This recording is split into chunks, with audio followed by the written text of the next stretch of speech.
This is LBC from Global, leading Britain's conversation with James O'Brien.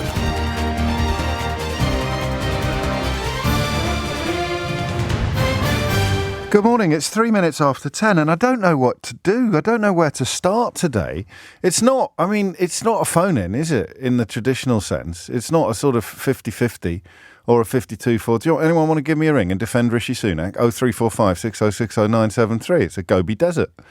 Nobody would do that, except perhaps that young man on Question Time last night describing all the benefits of Brexit. That was a moment. I'll play that to you later. Fiona Bruce asks the Question Time audience whether or not anybody here thinks Brexit is going well, and one person puts his hand up.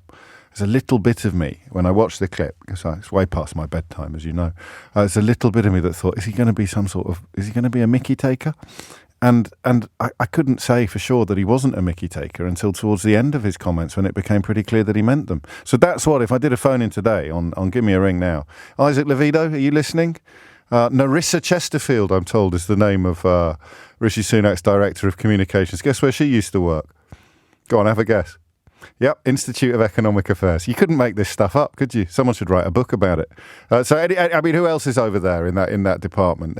Director of Communications that you're going to have. You'd rather have prison on your CV, wouldn't you, than Director of Communications for Rishi Sunak? Sorry, what were you doing between 2021 and 2024? I was running the Jimmy Savile fan club. Oh, okay, yeah. I mean, that's quite an odd admission to make on your CV, but it's better than what I was actually doing. What were you doing between that period there? I was in prison. What for? I torturing puppies. Okay, right. Yeah, there it is. There we go. So give me a ring now if you want to defend Rishi Sunak. 0345 606 0973 is the number that... I'm joking. It's never going to happen. Should we open Idiot's Corners early? I think we should. I get it open early. Steve's been in touch. 3 correct guesses what O'Brien will be pretending to be outraged about. If Steve was a journalist, which is unlikely because he's barely literate, then he today would be doing something like, is it really as bad? Is it really as bad as some people are claiming? Is that you reach a point in proceedings where you simply can't defend or justify what's gone on, but your scarf is tied so tightly around your neck that you cut off the supply of blood to your head. So you have to come out with some desperate attempt to distract attention from or to focus attention elsewhere when the entire world knows exactly how awful something is. So the question can't be, how bad was this?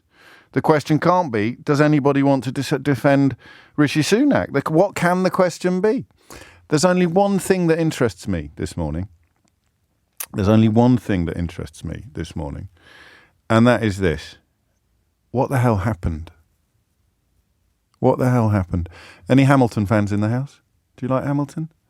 In the room where it happens, which is one of my favourite songs from one of my favourite musicals, in the room where it happens, Aaron Burr, sir, is furious about never being in the room where it happens. His nemesis, Alexander Hamilton, is always in the room where it happens. And in the room where it happens, what the hell happened? What happened? How could this conversation have unfolded? How could this situation have been allowed to transpire? There are even reports, and it started on a website that I'm not familiar with. I checked, actually. Ian Dale was in the studio, in the office this morning. Lovely to see him back in the building. And Ian, of course, is a man who knows a thing or two about stuttering campaigns. And I checked with him, this source, it's a website called Reaction Life.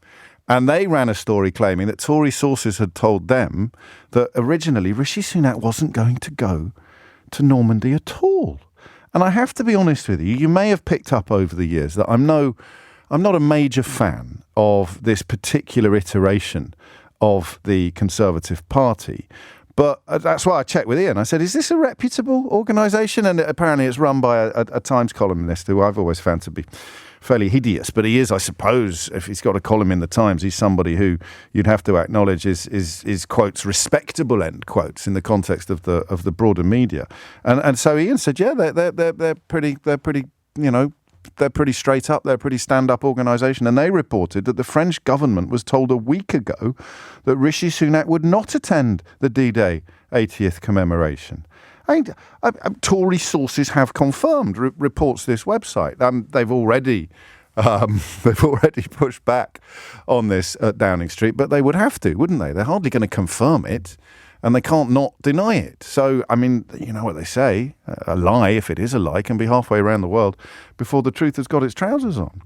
And speaking of lies, for me, the most extraordinary element, and to think I was worried I wouldn't have much to say, the most extraordinary element, and today is a day when I will be using the word extraordinary an extraordinary amount of times. The most extraordinary element of this entire conversation is the thing that he ducked out of D-Day commemorations for.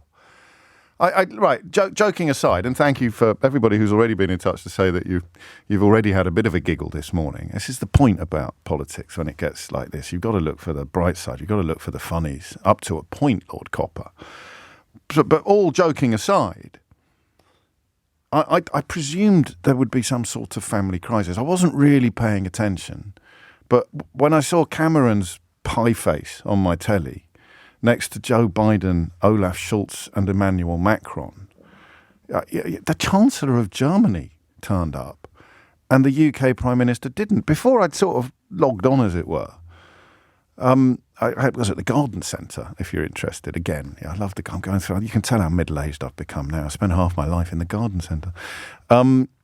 Before I logged on properly, I saw that photograph. I presumed that something quite significant had happened. So either family crisis or national security. Because the circumstances in which the Prime Minister... I'm looking at the picture now, I still can't believe it. David Cameron, Emmanuel Macron, Olaf Scholz, Joe Biden. Two presidents and a chancellor, and then a foreign secretary, who really only has that gig because Rishi Sunak promoted him into the House of Lords as a reflection of the shallowness of the talent puddle from which he appoints his cabinet. And the detail, as it began to emerge, beggared belief, didn't it? I mean, it's an interview. I'm a big fan of Paul Brand, but I wouldn't come back from a D-Day ceremony to be interviewed by Paul Brand, and I'm just a gob on a stick. I'm not the Prime Minister. Big fan of Paul Brand on ITV. Looking forward to seeing the interview itself. But that's what they prioritised. That's the conversation they had in the room where it happens. What's happened? And then we're coming away early. We're coming away. What's happening tomorrow? Just run me through my itinerary, will you, Isaac? Or Narissa, will just talk me through my itinerary. Yeah, okay, so we're going to D-Day. We'll go to the British ceremony, and then we're coming home a bit early. We're coming... What about... Isn't there usually an international one? Didn't I see... I'm sure I saw Margaret Thatcher with other world leaders. The German Chancellor didn't used to go, for reasons that I hope are fairly obvious. So it didn't... I see Margaret Thatcher... I'm sure I saw Margaret Thatcher and with all the other leaders, and Tony Blair as well. I'm sure I saw Tony Blair at the various other ceremonies, the various other anniversaries, the 50th, the probably the 75th. I don't know how big that was. Certainly the 20th. Isn't there a ceremony for all the international? Yeah, there is, but we're not going to that. Why? Well, we've got to get back to London to pre-record an interview with ITV that won't be broadcast for a week because we think it's really important that you double down on the lies that you told in the leaders' debate that have been shown to be lies by the Permanent Secretary to the Treasury and the Office of National Statistics, the former of whom actually told you that you shouldn't make the point that you made because it wasn't true. But here you are, flying back early from a D-Day commemoration to double down on the lie that you've already been busted for telling. Oh, and while we're at it, aren't you the bloke who says that young people should be doing national service? So how did this happen? How did this happen? What do you think? There's plenty of room on the switchboard today for you to just splutter disgustedly about what's gone on and how awful it is. But I'd like a little bit of context. I'd like to know why you particularly find this so obnoxious. For the record, I don't think... I'm not going to tie my scarf around my neck as tightly as old Steve there.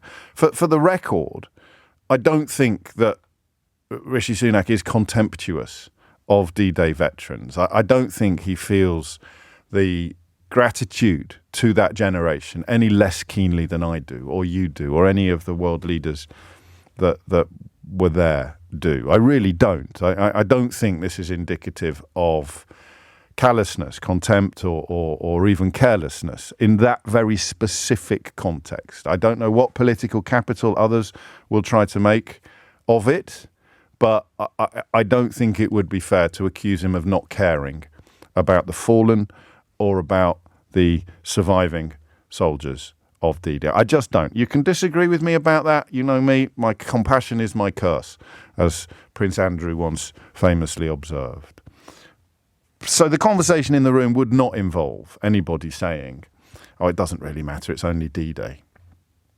Would it? We don't. No one actually is going to reach for that today. No one's going to say they had a conversation about what was. But then you have to think, well, what did they have a conversation about? Because somebody somewhere decided that it was more important to come back to pre-record an interview with ITV in which you would double down on lies that have already been blown sky high by qualified experts and contributors to the actual story. And nobody said, I don't think we can do that, lads. This is the bit I can't get past. Even if your director of communications used to work at the Institute of Economic Affairs, there must be somebody in the building who would say, oh, come on. No, we can't come back early. Schulz is, the German Chancellor is going to be, the Germans are going to be there. I sound like Stan Boardman now. That's quite a niche reference for older listeners. The Germans are going to be there.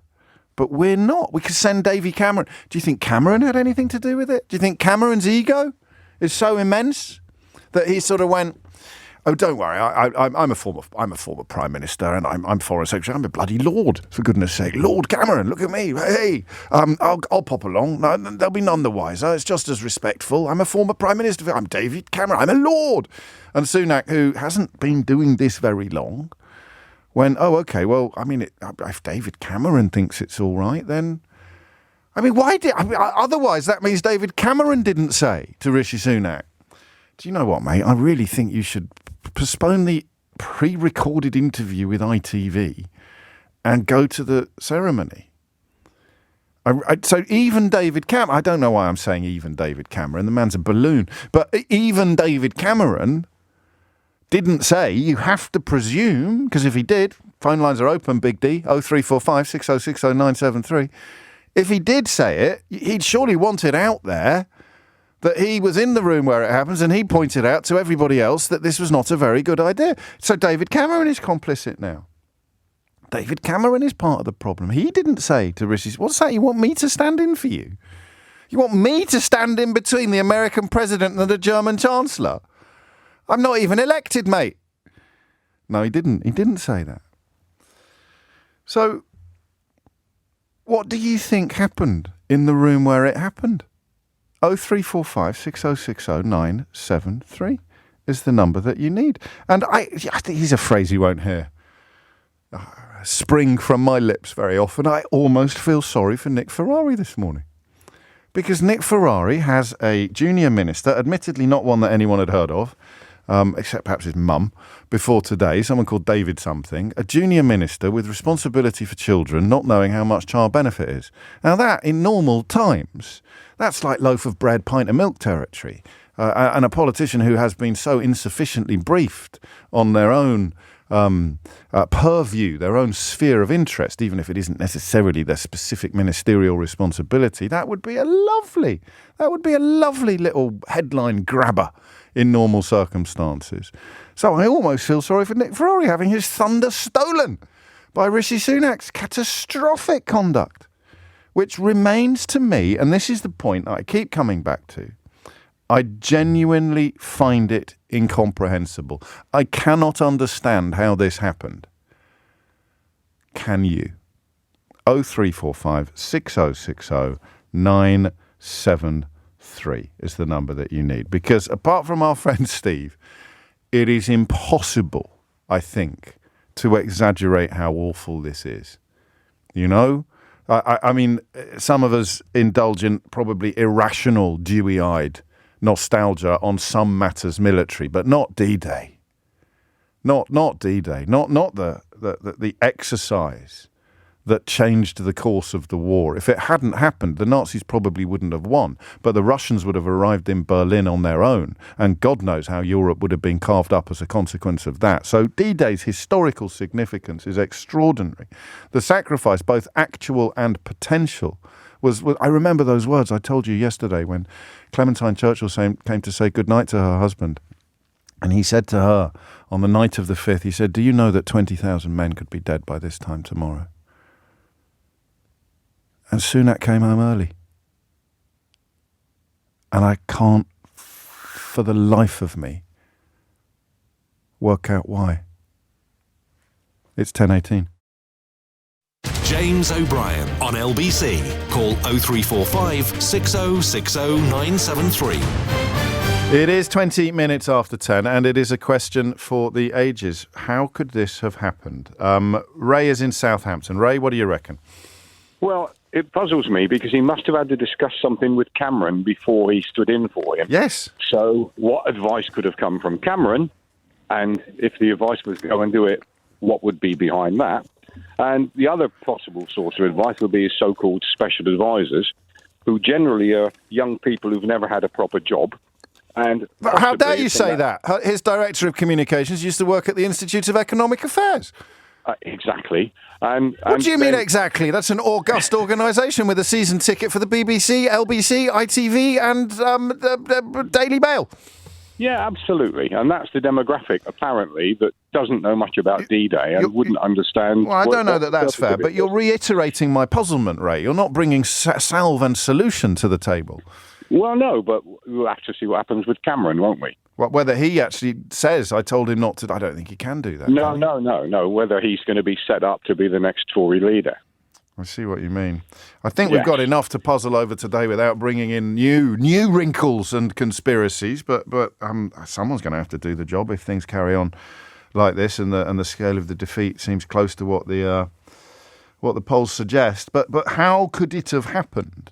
And I think that Ray's suggestion, mischievous though it is that Cameron may have been setting Sunak up for a fall to make his own passage back to the leadership easier. And of course, in the absence of an explanation, anything is free to move into the vacuum created. Peter's in Barnet. Peter, what do you think? Hello, James. Sorry first time I've ever spoken to you, actually, James. But I must say, I do disagree with you, James. What? On the fact that you said that you know as well as I do that Rishi Sunak is a very, very intelligent man. No, I don't. I don't know that. Hang on a minute. I'll tell you. I know he's a very rich man, and I know that we generally consider it to be very difficult to make an awful lot of money unless you've got some brains. To which I usually respond with 3 words: Jacob, Rees, and Mog. All right. So intelligent, emotional literacy, emotional intelligence, intellect, all of these things. But yeah, I'll give you the benefit of the doubt. He's sharp. James. I get your point. I'm just saying, well, I class him as a fairly intelligent man. He cannot have misunderstood what it was all about yesterday. He shows utter and absolute contempt for the people who went on the beaches that day. Do you really think so? Oh, absolutely. And without a doubt. That's absolutely irredeemable. Irredeemable. Utterly. I mean, and he's opened the door for reform completely. Now, I will say one thing, James. I think it might be a timely moment to remember that in Michael Crick's biography of Nigel Farage, a former school friend reported how he used to make pro-Nazi comments and talk about, and forgive me, a trigger alert here perhaps necessary, that he would sing about gassing the Jews. So although you're quite right that Farage will take this as an opportunity to burnish his own patriotic credentials, the history suggests that he wouldn't be acting entirely honestly, and I recommend that Michael Crick biography. But yeah, I mean, obviously it leaves the door open for opportunism. And absolutely. Can I say one more thing, though, James? You can say 5 more things if you want, Peter. It will not make any difference to who I vote for. I will still vote Labour. Yes, that doesn't shock me. You said that as if I was going to be surprised. If you'd said I will still vote Monster Raving Loony Party, then you may have actually taken some of the wind out of my sails. But James, a friend of mine is a candidate as a Monster Raving Loony Party against Rishi Sunak in Richmond, North Yorkshire. And I now have to remind everybody listening, and here is one I didn't see coming. Here is a full list of candidates in Richmond, North Yorkshire is available at lbc.co.uk/candidate. So just to clarify, Peter, I'm not going to argue the toss with you on this today because He's disappointed in me that I'm voting Labour, you see, as well. Oh, I see what you mean. Yeah. But I don't, so you genuinely think that this couldn't have happened unless the status of the D-Day veterans and the importance of the D-Day commemoration was somehow lower in Rishi Sunak's contemplations than it is in yours and mine and almost everybody else. James, any right-thinking person will think that. Wow. Absolutely. Okay. I think it's... I mean, I'm not here to fly distraction for Rishi Sunak or to try and help him out, but that is a huge accusation that I've got to tell you, looking at my inbox, almost all of you are agreeing with Peter. I just can't buy it. I just can't see how a Prime Minister, even if he did think that, I can't see how there would be nobody in the room where it happens to drag him back, to pull him down, to just say, you can't come home early. You cannot come home early. And nobody did. Russ is in Bangor in Northern Ireland. Russ, what would you like to say? Morning, James. Hello, Russ. Some of us aren't giggling this morning, to be honest. I know you said it, and I know it was part of your monologue, and I appreciate it. I know the context of it, but to some context of what I'm about to say, when Boris and his friends were partying in Downing Street, I was saying goodbye to my father over an iPhone as he died of COVID. Oh, I'm sorry. Sorry. Take your time. Then they made all these excuses. Then all the truth came out. So this speaks to you, these events speak to you of a similar contempt. And I'll tell you why. I'll tell you exactly why.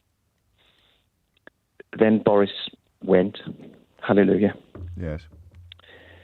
The day that Rishi Sunak came to power, he said it was going to be different. He did. And although Keir's been talking all about the chaos of the Tories, I want to talk about the callousness and the contempt of the Tories. Because there are thousands of us, hundreds of thousands of us, that experienced that during COVID. Mm.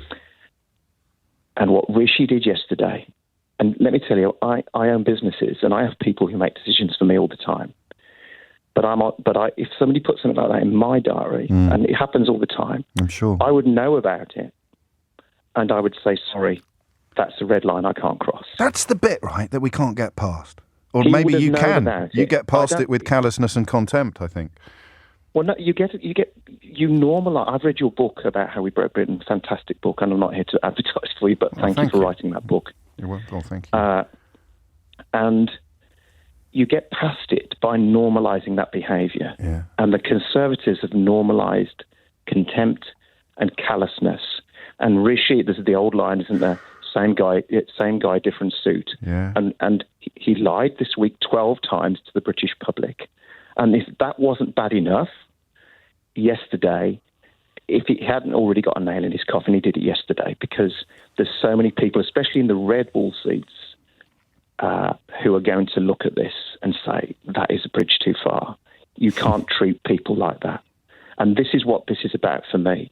I don't care about statistics in one way of who's going to spend what. I care about if a government cares about the people who vote for them.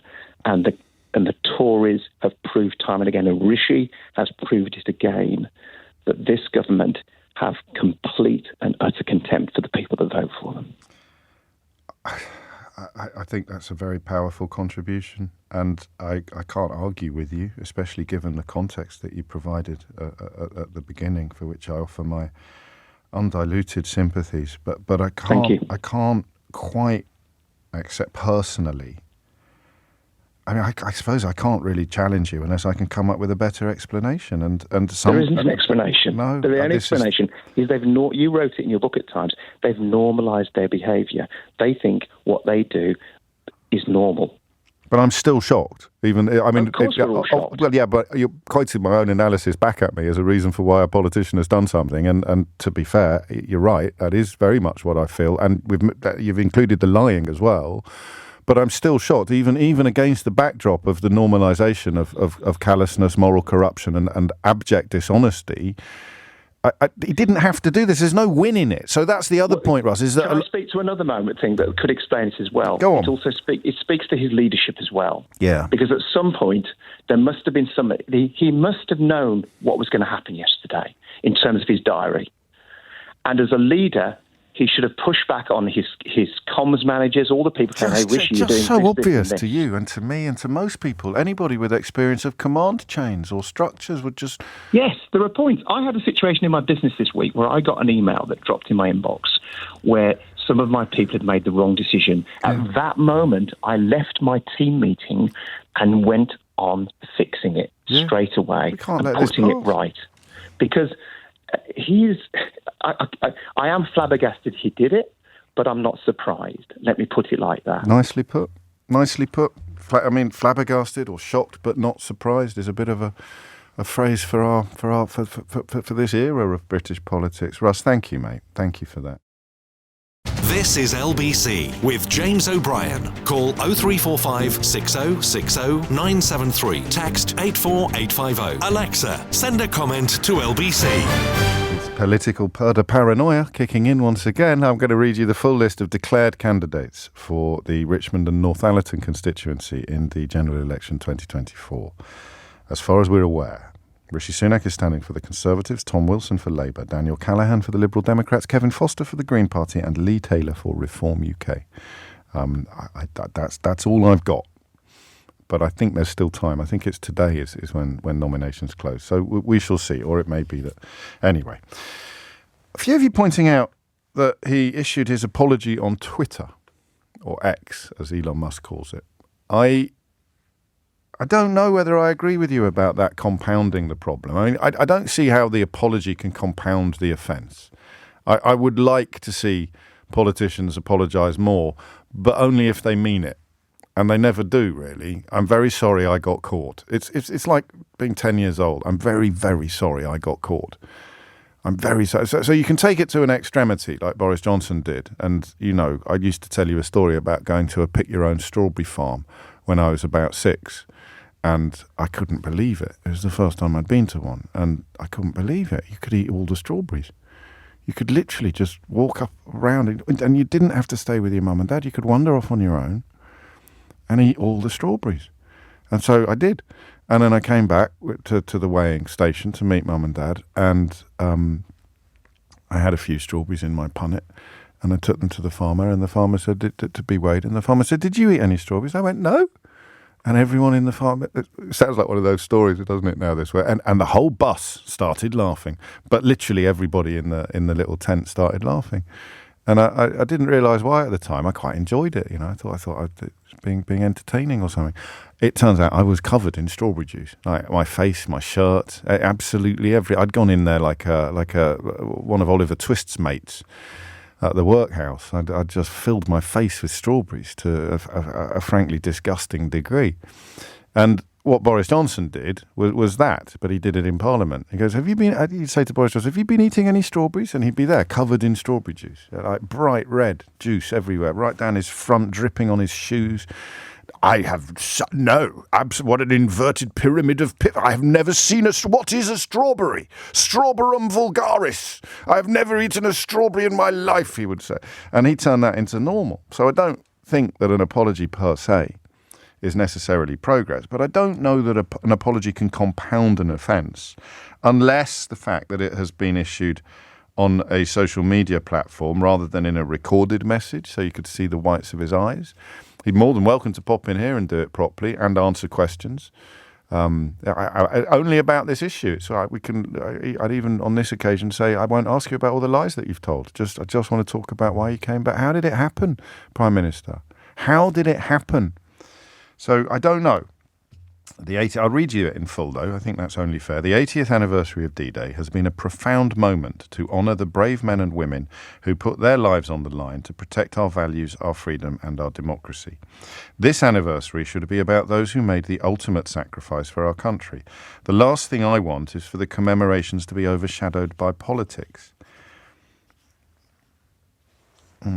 I care deeply about veterans and have been honoured to represent the UK at a number of events in Portsmouth and France over the past 2 days and meet those who fought so bravely.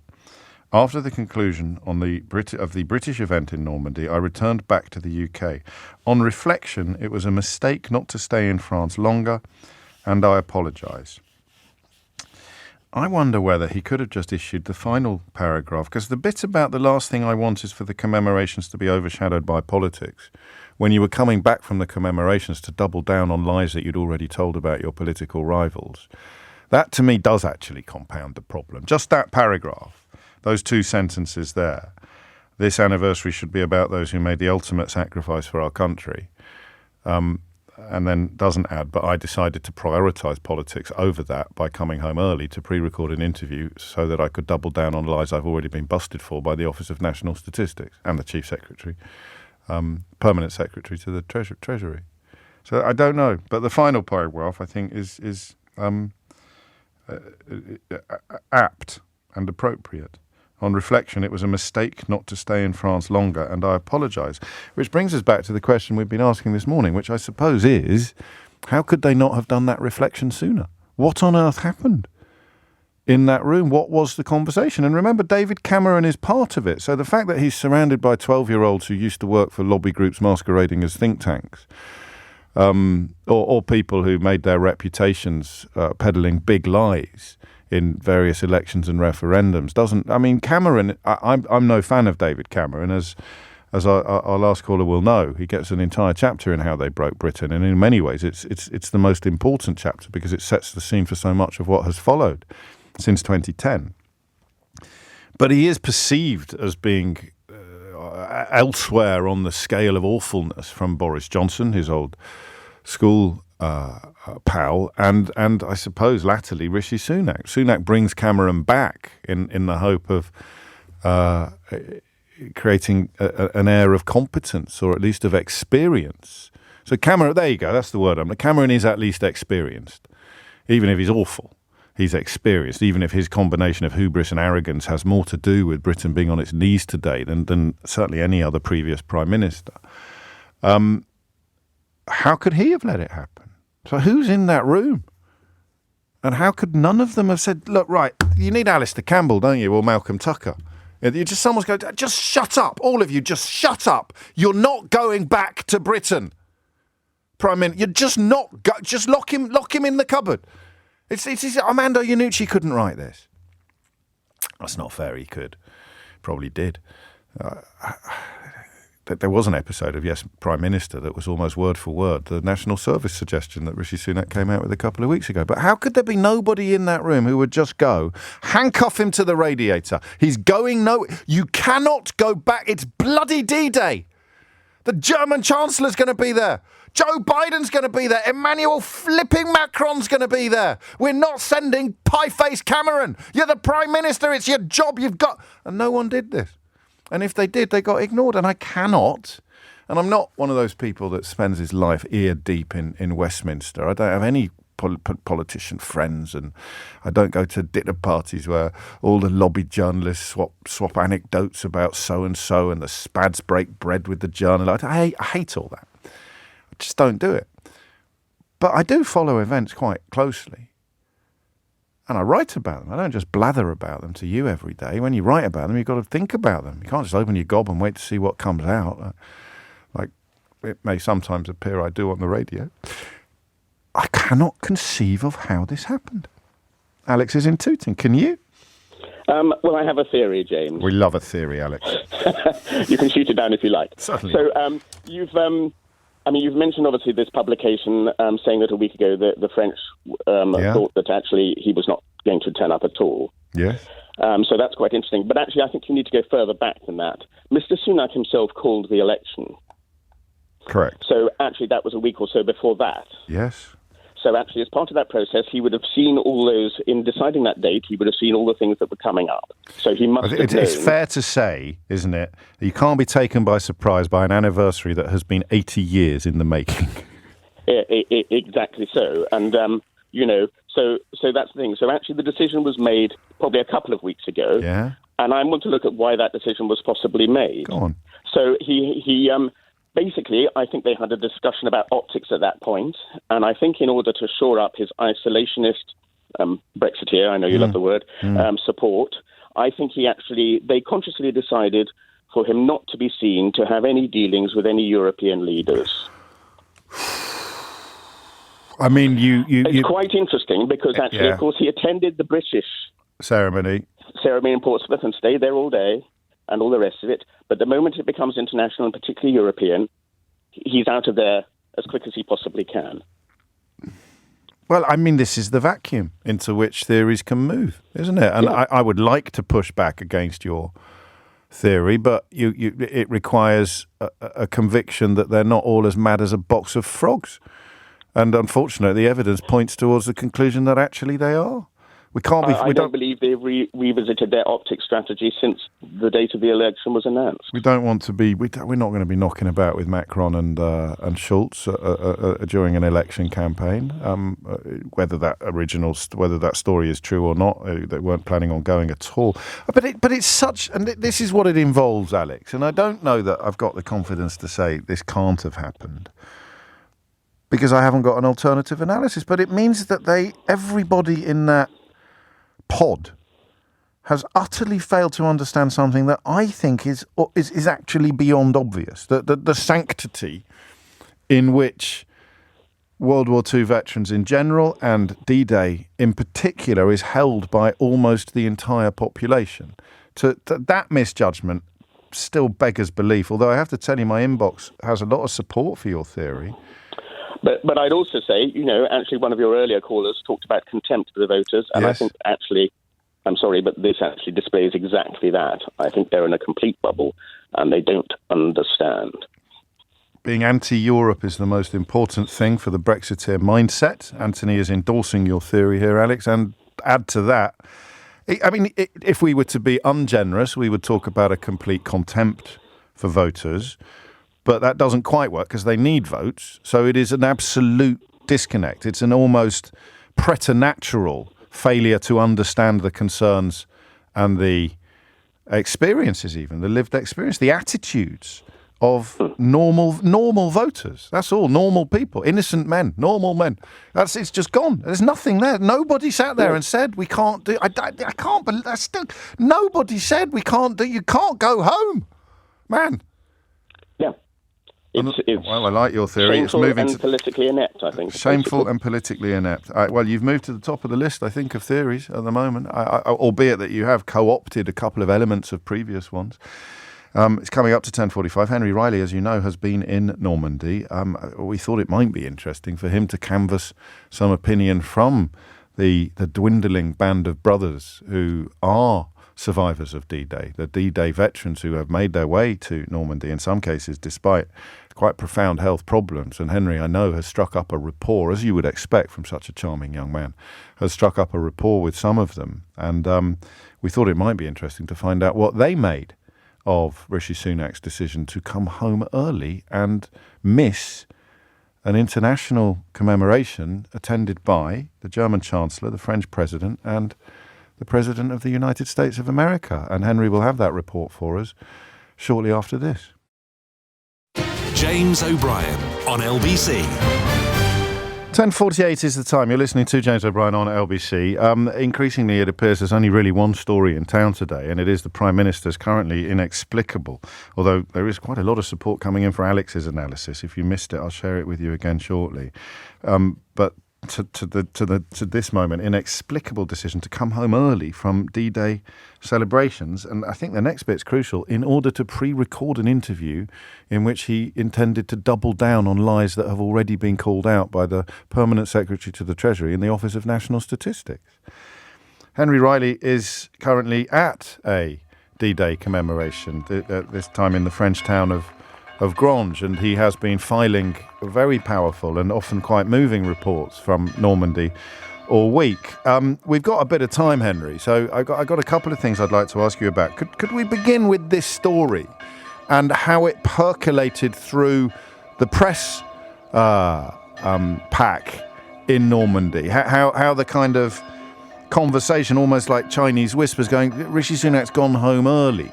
Did we all know that was going to happen? Was there surprise among the assembled journalists? What was the sort of reaction in the moment? Well, James, good morning. I think, so firstly, just to lay it out, I was in Vers-sur-Mer yesterday, which is the British ceremony, which Rishi Sunak was at, and then a photo emerged. I think the journalist here assumed that he would be going to the ceremony on Omaha Beach, which of course features President Zelensky, Joe Biden, and then we saw this picture circulating online of Lord Cameron pictured with Olaf Scholz, the German Chancellor, and President Biden. I think there was, at that point, a degree of confusion, and perhaps we thought, as the Foreign Secretary, former Prime Minister, he might be there as well. I have to say, last night, that was sort of the end of it, James. There was no chatter, but this morning, as you referenced, I've got the privilege of spending a lot of time with these veterans at breakfast time and in driving around, and it was brought up at breakfast, and I think that is the first time when the veterans were bringing up this story. Many of them have got sort of British TV in their rooms, and so when they first started hearing that Rishi Sunak wasn't there, they were pretty disappointed, to say the least. I was actually travelling to this ceremony in Grange with 5 veterans, and they asked them about it. I've lost all faith in him because they're all our fallen. And you're getting upset about that? Yeah. And some of you were telling me earlier you're Conservatives normally, and does this upset you? This debacle yesterday, that was outrageous. Yeah. But, what can you do? It is what it is. And Tom, RAF veteran, what do you think? Well, I think he should have stopped there and saw the shore out. To leave a service early, I think, is very disrespectful, especially for our lost comrades, and the veterans who are at the service must feel a bit let down. I mean, it's just not on. Yeah. But I find that's quite a lot with many politicians because they haven't served in the armed forces, so they don't realise the consequences, loss that we feel. Okay. Therefore, I think what he did was very, very disrespectful. And James, if this wasn't already enough of a nightmare for Downing Street, actually the next thing we went to talk about is they were pointing out to me how Keir Starmer and Nigel Farage were in Normandy and were still here. And so I think if they're listening in Downing Street, they'd be quite concerned by that. But then actually, some of them, Conservatives, quite upset by it. Clearly upset, and understandably so. Volodymyr Zelensky, of course, who is at war at the moment, managed to attend and stay longer than Rishi Sunak, and indeed in his roundup of his visit to Normandy, Keir Starmer features, and the UK Prime Minister. I actually haven't watched all of it, so I can't say for certain that he doesn't. And this isn't going to go away, Henry, just to sort of put your political correspondent hat on rather than your Normandy correspondent hat. The apology won't really touch the sides of the sort of upset that your new friends just articulated.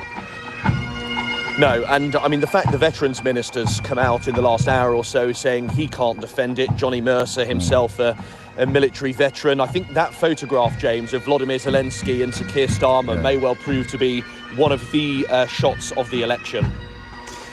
Before you go, I note on the LBC website a rather powerful dispatch that you've put together featuring your own grandfather. Just push people towards that if you wish. Oh, thank you, James. Yes, this was my granddad, who retired as a regimental sergeant major, Ronald Robert Horton, landed on D-Day. He served in the 120th Light Anti-Aircraft Regiment of the Royal Artillery, and sadly no longer with us. He died in 2019, but he landed on Gold Beach, D-Day +1. He actually used to fire Bofors guns, 40mm Bofors guns, which meant later in life he was completely deaf because the sheer noise of those guns obviously damaged his hearing. And I have to say, my granddad used to tell us stories frequently about D-Day, and they were very moving, and it's often one of those things, James, where I think 10 years, I wish I'd heard those stories 10 years later. There goes the phone line. I think we'll get Henry back up at the first opportunity just to get the end of that personal contribution to this international conversation, although you can find out more about Henry's granddad at lbc.co.uk. I'll put out a little tweet of that as well in case you follow me on Twitter, at Mr. James OB being my handle. But we will. Henry's back. We just lost you at the end there, Henry. We were talking about how you wish that you'd heard these stories more recently. Yeah, exactly. And so long story short, James, when I found out that he had written something on it, it was, I mean, I sort of knew it was there and I hadn't properly read it. And then I spent a few hours the other day properly reading through it and understanding it. It's now on the LBC website, and it is his first-hand account of the nervousness of being on the, in England, waiting to go to D-Day, his first thoughts when he saw the coast of France, the beaches of France, and of course all the fallen men there. And it's a wonderful account, James. He talks about everything from the food that they managed to smuggle off some dead Germans being rancid, the butter was rancid, and there's some really sort of details in there. And I bought his Legion d'Honneur medal, which is the highest honour in France, to the memorial yesterday, which was a really special moment, and it was overlooking Gold Beach where he landed. And that was special. And then he was in the Royal Artillery, as I mentioned, so I put his medal next to some of the former Royal Artillery soldiers, his colleagues, when I was at the Bayeux War ceremony. So that was a very nice moment. You've been thinking about him a lot then this week. Yeah, a lot. He'd be very proud of you, Henry. 10:56, you're listening to James O'Brien on LBC, where we continue to contemplate the failure of the UK Prime Minister to attend the international ceremony commemorating the 80th anniversary of D-Day. Geraldine is in Kingsbury. Geraldine, what would you like to say? Morning, James. I haven't spoken to you before. I'm nervous, but how can I be nervous after hearing what Henry's just said about his granddad? Yeah. I've always voted Conservative. I've wavered here, then, but what happened yesterday was such a disrespectful act. No apology can make it good or make it better. I can imagine the meeting in my head. There's all these people with their big titles and big salaries attached said, oh, well, you could go to that part, you've ticked the box, but come back and do this interview. And like an ordinary dog, he's there saying, yes, okay, I'll come back and do it. Own it. It's not just the meeting, is it? Because as Alex pointed out, this stuff has been, it hasn't been in the diary for 80 years, obviously, but because Rishi Sunak hasn't been alive for 80 years, but we've known for 80 years when the 80th anniversary of D-Day would be, and they knew when the election was called that this would fall in the middle of it. There's some suggestion when the 70th was and the 60th was. Yes, and of course. It's not exactly an ambush, is it? So in stone, like the cenotaph. What would you do at the cenotaph? I'll show my face. Oh, right, 2 minutes 11. But I'm going. Bye-bye. It's disrespectful. So it's millions of meetings. It's scheduled meetings, diary meetings, calendar meetings, and then you could just about imagine how their heads are in the clouds a bit. But then they're in Normandy and they're looking at that morning schedule. They say, I can't go home early. Nobody said you can't go home early. It's the kind of thing, like we've all gone to parties that we've had to show our faces at and go, that isn't like... There's nothing you can do to make this right. It's wrong on every single level. And it's disrespectful. End of. And for you, it's a vote changer? It's a vote changer. My future son-in-law's in the Royal Navy. Right. And when they came back, once we went on to the ship or boat, whatever you call it, and we had to look. And I looked and I seen where they were staying, where the conditions they were staying. You wouldn't put a dog in it. And then you can't go and represent us at a very, very poignant ceremony without going home early. No, so end of. Not end of. I need one more sentence from you. It's your debut, so I'm going to make the most of it. I've been listening to you since you used to do the hour interviews. Brian Hayes had this slot years ago. Yes, that's right. Well, welcome aboard, Jared. Better late than never, Geraldine. What do you think? No, I don't work Friday, so I can listen to it on a Friday. Oh, good. What do you think happened? Genuinely, what do you? How could the calculation possibly have been made? What I want to say is by stupid people. Yeah, that's fine. I teach. Yeah. And, people make decisions and you make wrong decisions and you own them. But he's not sitting in a room with one person. There was obviously a group of people who made that decision. And it was like a tick box exercise as far as you've attended the British part of it. You'll be okay to go home then.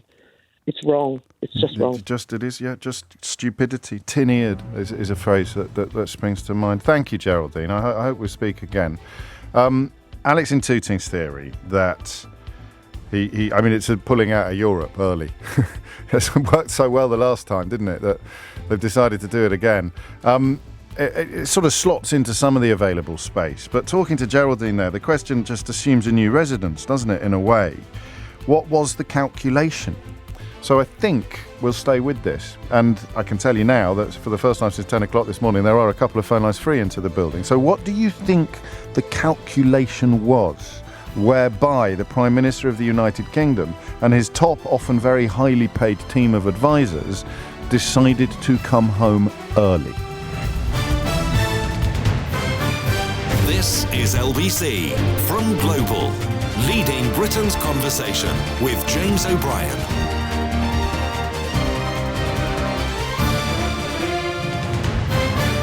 Three minutes after 11 is the time, and one of the great things about live radio, of course, is occasionally the sense of momentum gathering while we are on air.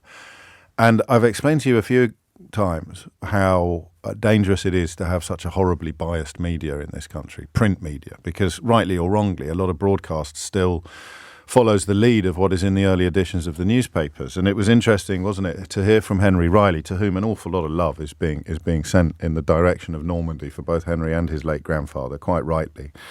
And I've tweeted that extraordinary account by his late grandfather of his experiences on D-Day. It's a historical document. It truly is, and one that I defy you to read without welling up at least a little bit, as I know many of you did during our conversation a few moments ago, myself, I think, and Henry included. But I talked to you a lot about that for a reason, because you sometimes have to wait. I had a colleague once, and we used to joke that he doesn't know whether it's a story or not until it's been in the Daily Mail. And if it had been in the Daily Mail, then it would become a phone-in topic, which is why sometimes he'd end up doing a phone-in topic a couple of days after other people had, because we'd known it was a story before the Daily Mail got around to reporting, or we were on air when it happened. He doesn't know whether it's a story or not until it's in the Daily Mail. And rarely is that truer than on a day like today, because the Telegraph, the print editions, the early print editions of the Telegraph, of the Mail, even of the Times, as one of their former chief leader writers has pointed out this morning, even the Times didn't go in with it. The Sun inevitably didn't go in with it. And they provided pages of coverage of yesterday's commemorations with nothing on the failure of the Prime Minister to actually put in a full shift. And you can tell that they had time to do so, because the Daily Mirror goes with PM ditches D-Day, military figures fury. Rishi Sunak skipped a major D-Day ceremony in Normandy, then recorded an ITV interview back home.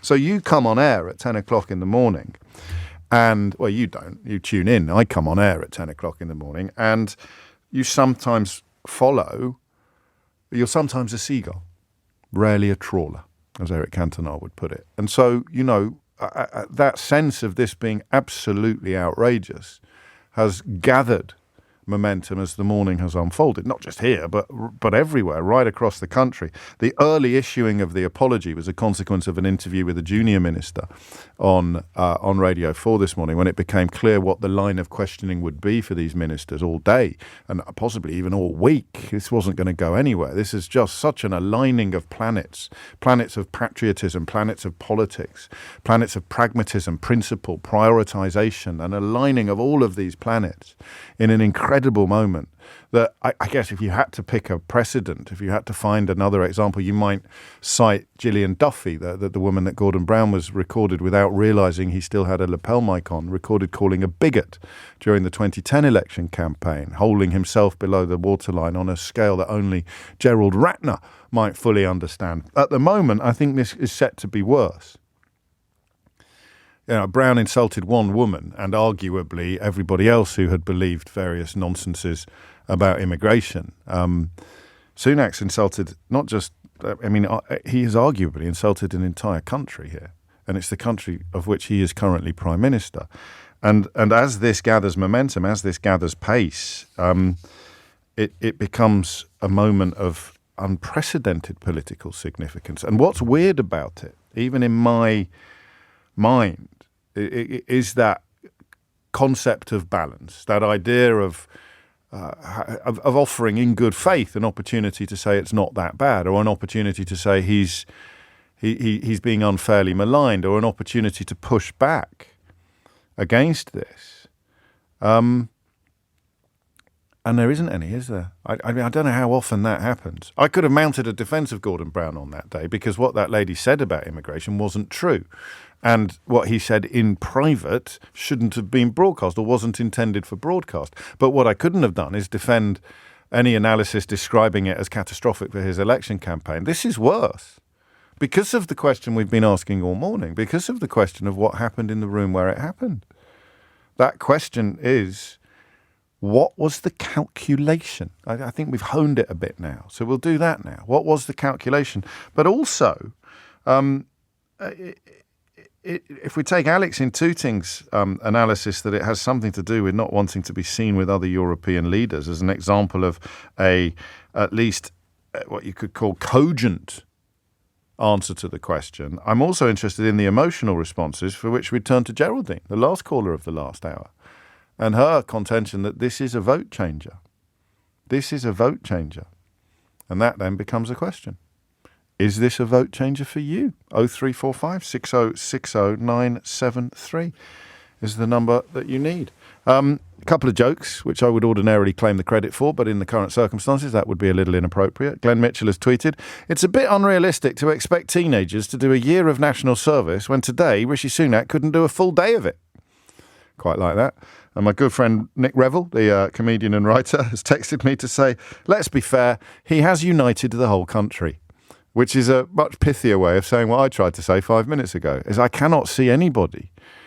Johnny Mercer reportedly not defending this. The bloke on the radio this morning essentially saying, well, I don't know where he was. I'm just a junior minister. And the apology coming out very soon after. Could have apologised last night, of course. And then you have to wonder whether there is, as we suggested a moment ago, some sort of spread bet in place. He's staked £700 million on losing by a margin even bigger than some of the polls currently suggest. He's doing absolutely everything he can. He's staked his entire fortune on this. If he loses, if the Tories come in on double figures, Rishi Sunak becomes richer than Elon Musk. That's the nature of spread betting. He's absolutely bet the house, I beg your pardon, he's bet all the houses on coming in with a victory even greater than all the polls currently suggest. And he's doing absolutely everything in his power to achieve that. My friend Mark Morris, who is a brilliant historian and writer, his latest book, The Anglo-Saxons, is an absolute masterpiece. He tweeted earlier, he messaged me earlier, he said, I'm genuinely starting to think that Sunak's whole campaign is a Brewster's Millions style hedge fund bet, and he has to lose by some unbelievable margin in order to collect. Yeah, I don't know if you've seen Brewster's Millions. It's a superb film. Richard Pryor at his absolute finest. But you do... these are all slightly tongue-in-cheek, but they're no more absurd, of course, than some of the plausible theories that have been put up in answer to the question of what was the calculation. One more, I don't know if this is Ian's own work or if he's pinched it from someone else, but in the immortal words of Winston Churchill, writes Ian, he left them on the beaches. It's 11:11. Mark's in Collindale. Mark, what do you think?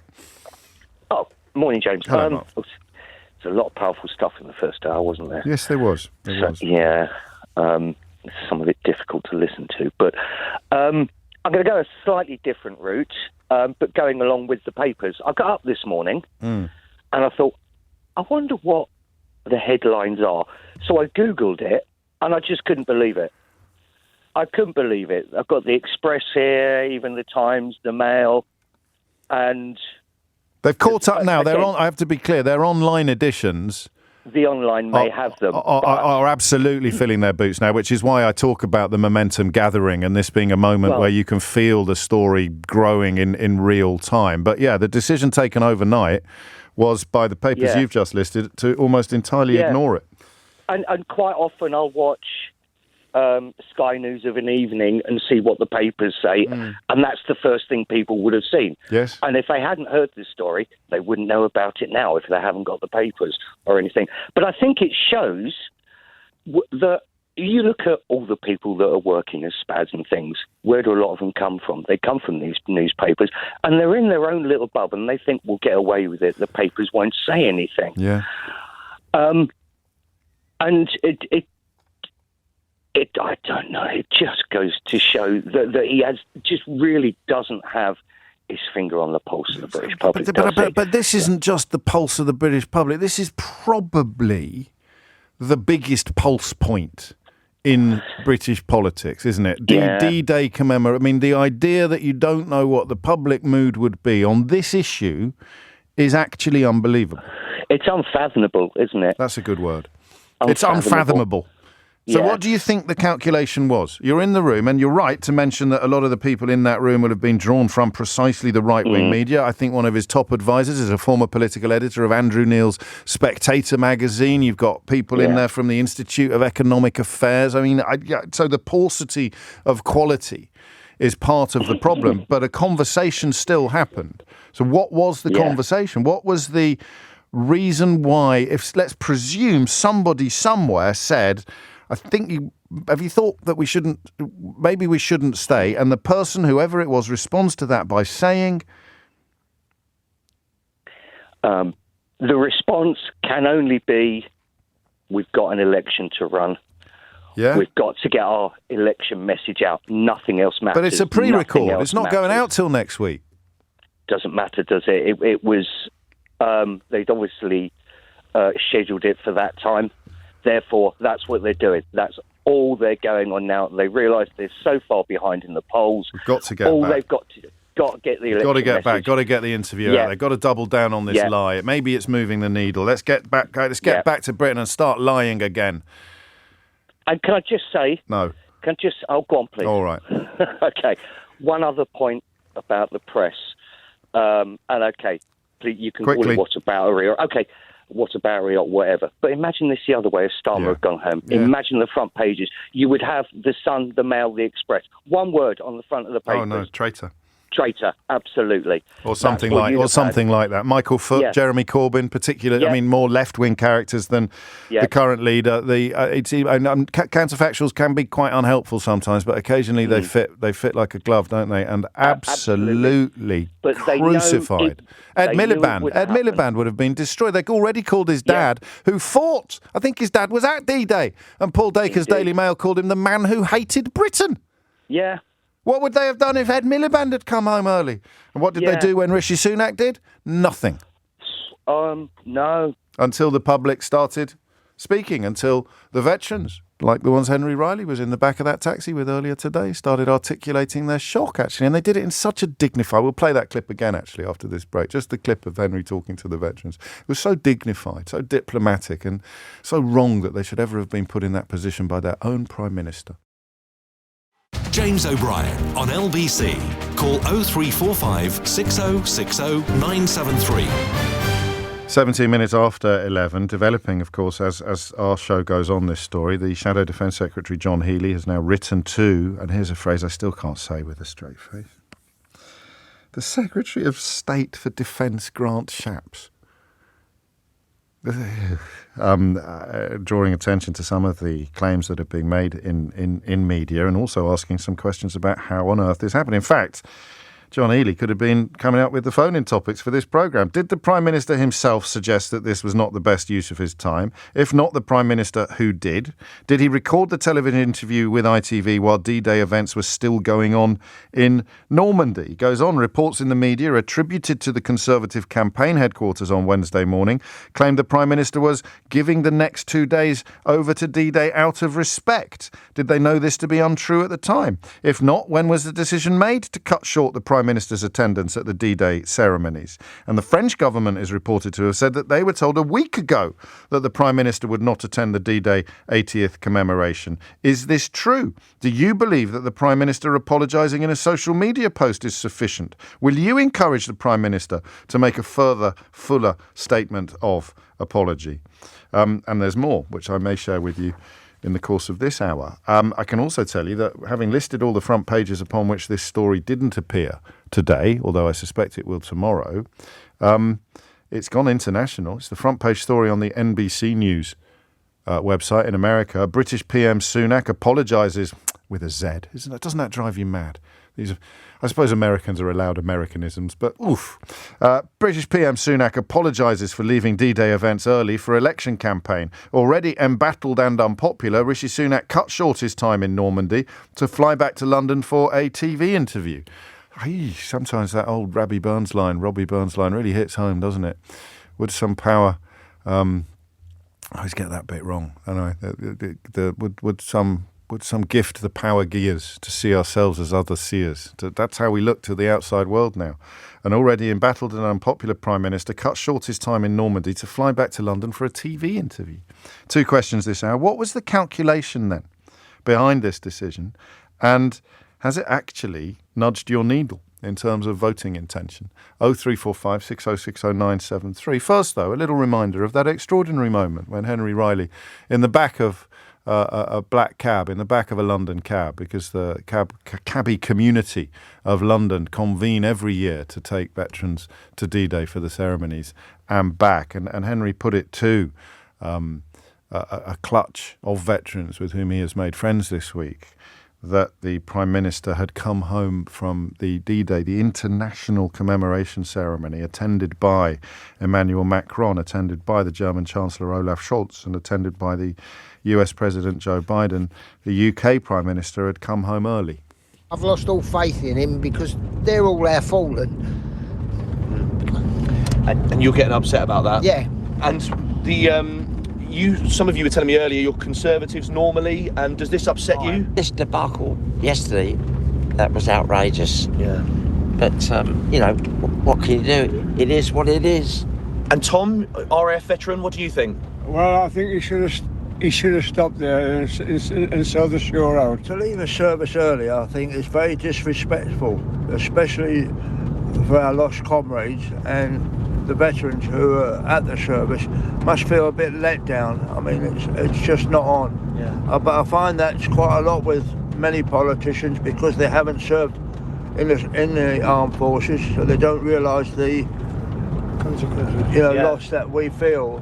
Okay. Therefore, I think what he did was very, very disrespectful. Powerful stuff, as indeed have all of Henry's reports from Normandy been this week. I need to tell you that I nearly said on air that I wish I had now, because it's going to sound like I'm claiming a retrospective achievement, but I nearly said the worst thing the Tories could do now is ... I need to double check something that I've just been sent, but I think Johnny Mercer has just done it. I think the Veterans Minister has just done the thing were I advising the Conservatives on how to deal with this current debacle, I would have said the one thing you mustn't do is ... And Veterans Minister Johnny Mercer has just done it. But I need to double check that. If indeed it appears to be what it appears to be, if it is what it appears to be, I'll share it with you shortly. Back to the phone. Zoe's in Fife. Zoe, what was the calculation? What do you think happened here? Well, I think... good morning, James. Hello, Sorry, Zoe. good morning. Hello. I think given how petty this crowd are, I think they thought they could steal a march on the opposition. How? Well, they're all busy. Yeah, but not with the time. Yeah, but the interview's pre-recorded. Yeah, I know, but there's a lot to do. And while they were all busy... Yeah? I mean, I think he's at a kind of natural disadvantage here, to be fair, in a way.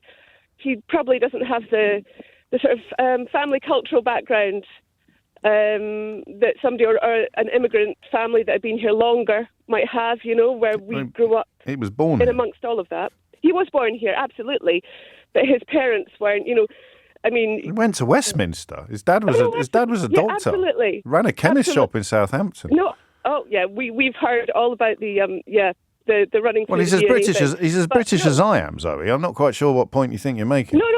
I'm just saying that you're sort of surrounded by it, by family going back generations. As probably Nigel Farage's family. I'm just saying that quite a lot of Indians fought in the Second World War. Oh, they certainly did. For the same side as the D-Day veterans. Yeah, no, absolutely. I mean, my grandfather volunteered and was Irish Catholic and volunteered from Dublin, he was from Dublin. Well, even if there were some sort of familial gap in the grasp of the significance of this moment, which for the record I completely reject. Then the responsibility of his team to steer him would become even more acute. Arrogance. So I wonder if we should have a way. Can we get some software so we can see what words appear most on mornings like this? Because there's no way I can keep track of my inbox. But arrogance is coming in a lot. And for once, it's not about me.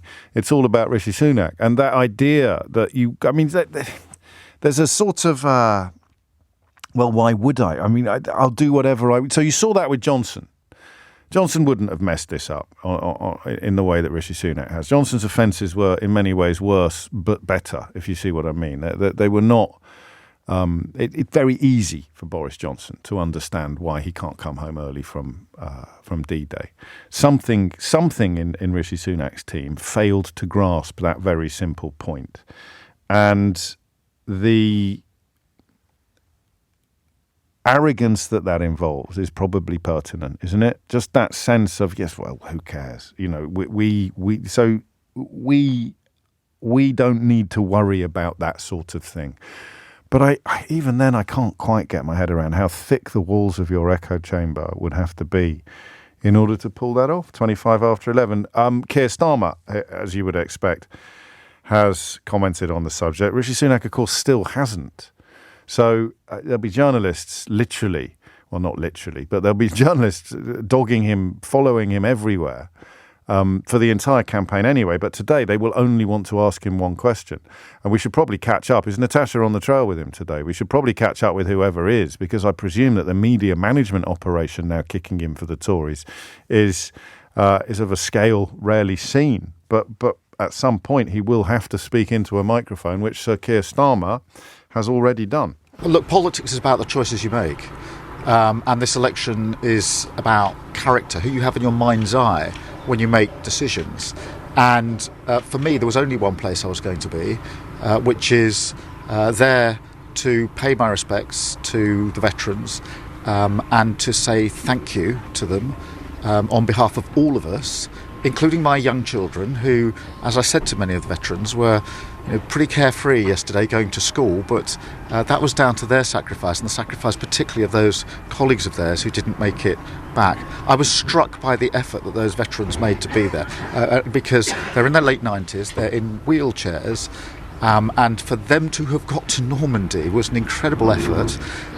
For some of them emotionally difficult as well, and they will still be making their way back, I suspect. So there was only one choice I was going to make. Prime Minister made a different choice, and he'll have to answer for that. When will he answer for it, of course, is a question. Presumably while I'm on air. I can't quite see him getting all the way to lunchtime without somebody getting a microphone under his nose, but you never know. Stranger things have happened. 27 minutes after 11 is the time. Kobe is in Thirsk, a lovely part of the world. Kobe, what do you think's happened here? Hi, James. I honestly don't think there is any calculation at play right now. I think this is just a testament to his upper class incomprehension and just blatant ignorancy. I just don't know what he's playing. I can't let you get away with the word ignorancy while you're attacking somebody else for not being on the ball. I think you just invented that word, Kobe. Yeah. But that's all right. We like inventing words, but it's blatant ignorancy. But there's still a calculation, even if his sort of patrician entitlement or his financial insulation is part of the reason behind it. There's still a calculation. The decision to go home early was calculated. Yeah, I mean, I just can't really think of one. No, nor can I. It's a sort of an ineffable thing to do, especially with a voter base like Rishi Sunak, yes, who are mostly older people who are very who view D-Day as a very important day. They're very enthusiastic about it. Yes, but they're going to be more aware of it than younger generations. There's no debate about whether or not it was important, but there is obviously generational difference on how well appreciated that importance is. But I think I see what you mean when you say there's no calculation, is that they never really gamed it. They never thrashed it out. That was the schedule. No one challenged it. We're coming home because we always do whatever we want. Well, yeah, it just really shows how out of touch he is with not only his own voter base, but just the general public as a whole. I wonder whether your outrage is faux, Kobe.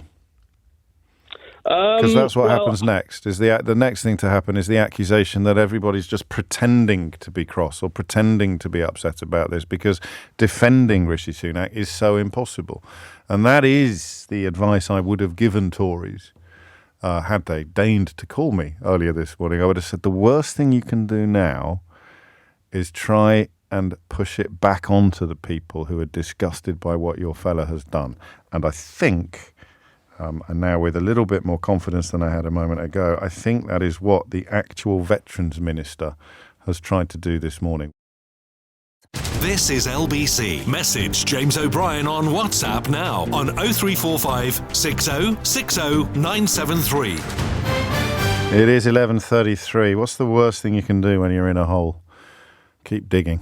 Up pops Veterans Minister Johnny Mercer to accuse the people who are disgusted by the Prime Minister's conduct yesterday of being the problem. Prime Minister, on these visits, you receive a lot of advice as to what you should and shouldn't be doing. I've spoken to the Prime Minister this morning, and obviously it's disappointing. But I do find, the kind of faux outrage from people who've done nothing but make my life difficult trying to improve veterans affairs over the years pretty nauseating, to be frank. Yeah, let's all spare a thought for Johnny Mercer. I've lost all faith in him because they're all our fault. And you're getting upset about that? Yeah. And some of you were telling me earlier you're Conservatives normally, and does this upset you? This debacle yesterday, that was outrageous. Yeah.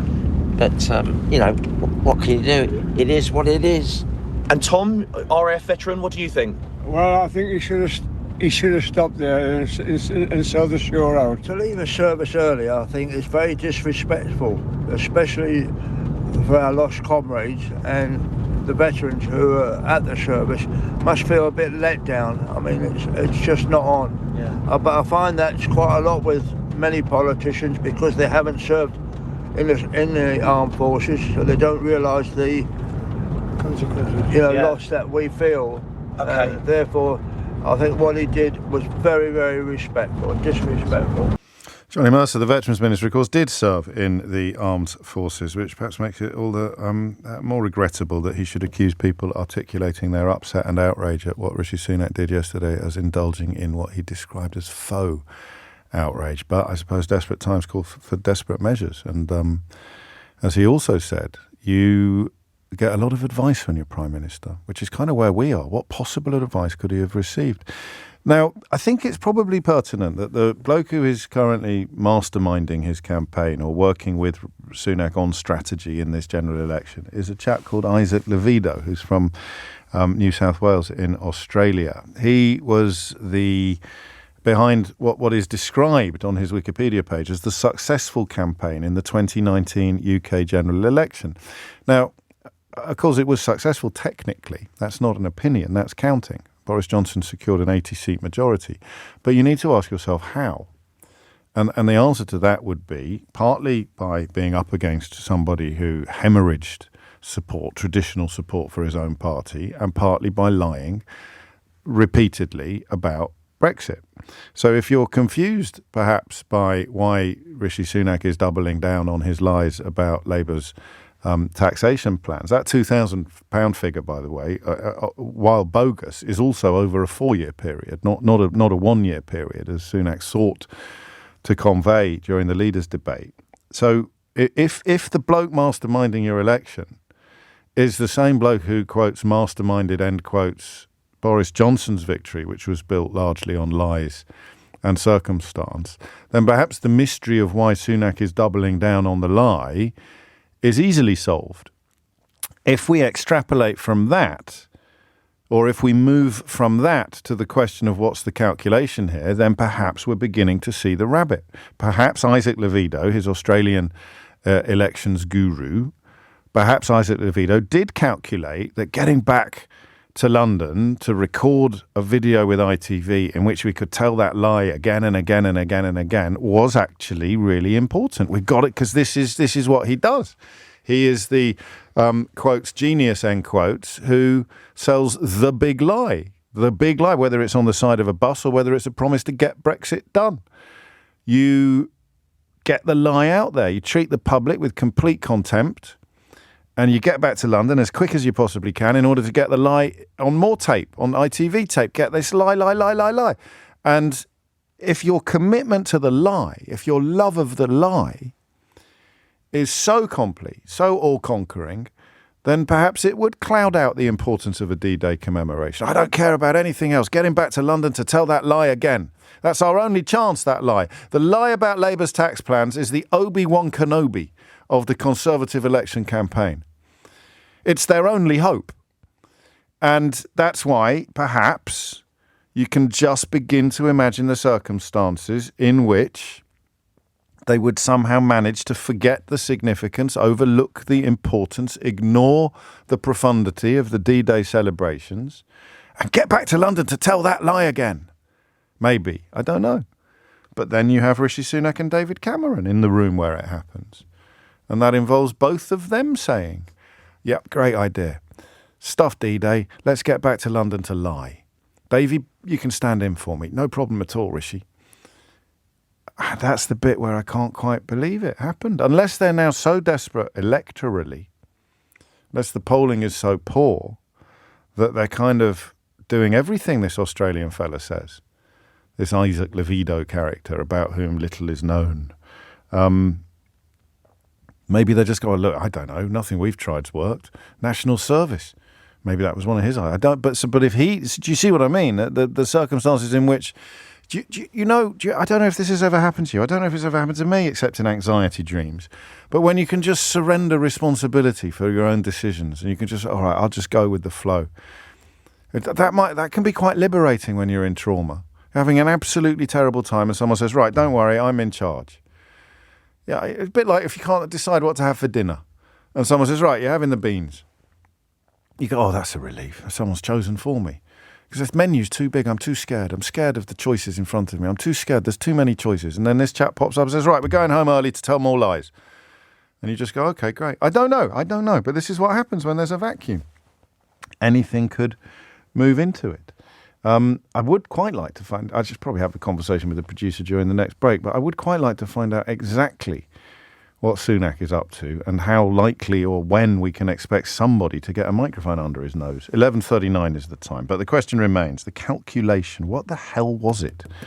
And apart from Geraldine, so far, no, I mean, to be fair, as quite a few of you are pointing out on text, it's very, very hard to get through to the studio at the moment. But that said, nonetheless, if it is a vote changer for you, I don't know, would I be... No, I wouldn't be surprised, actually. I mean, the only problem I've got here is that I look at the polling and can't believe the Tories are still hitting 20. I find myself thinking, kindly, I hope, what the hell, what more do you want? You know, if they're not racist enough for you, then there's an obvious place for you to go. So who the hell is left?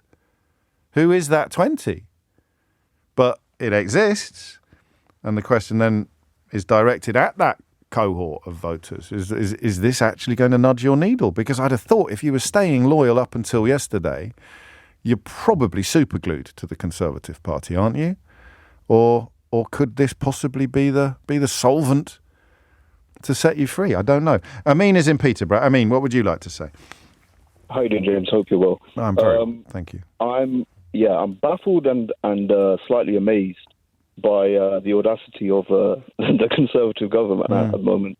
I think it's a combination, and I'm probably going to state the obvious, but they've prioritised this TV interview, maybe thinking that they can cover both bases. There'll be photos of him there. People will see that. They'll think he attended.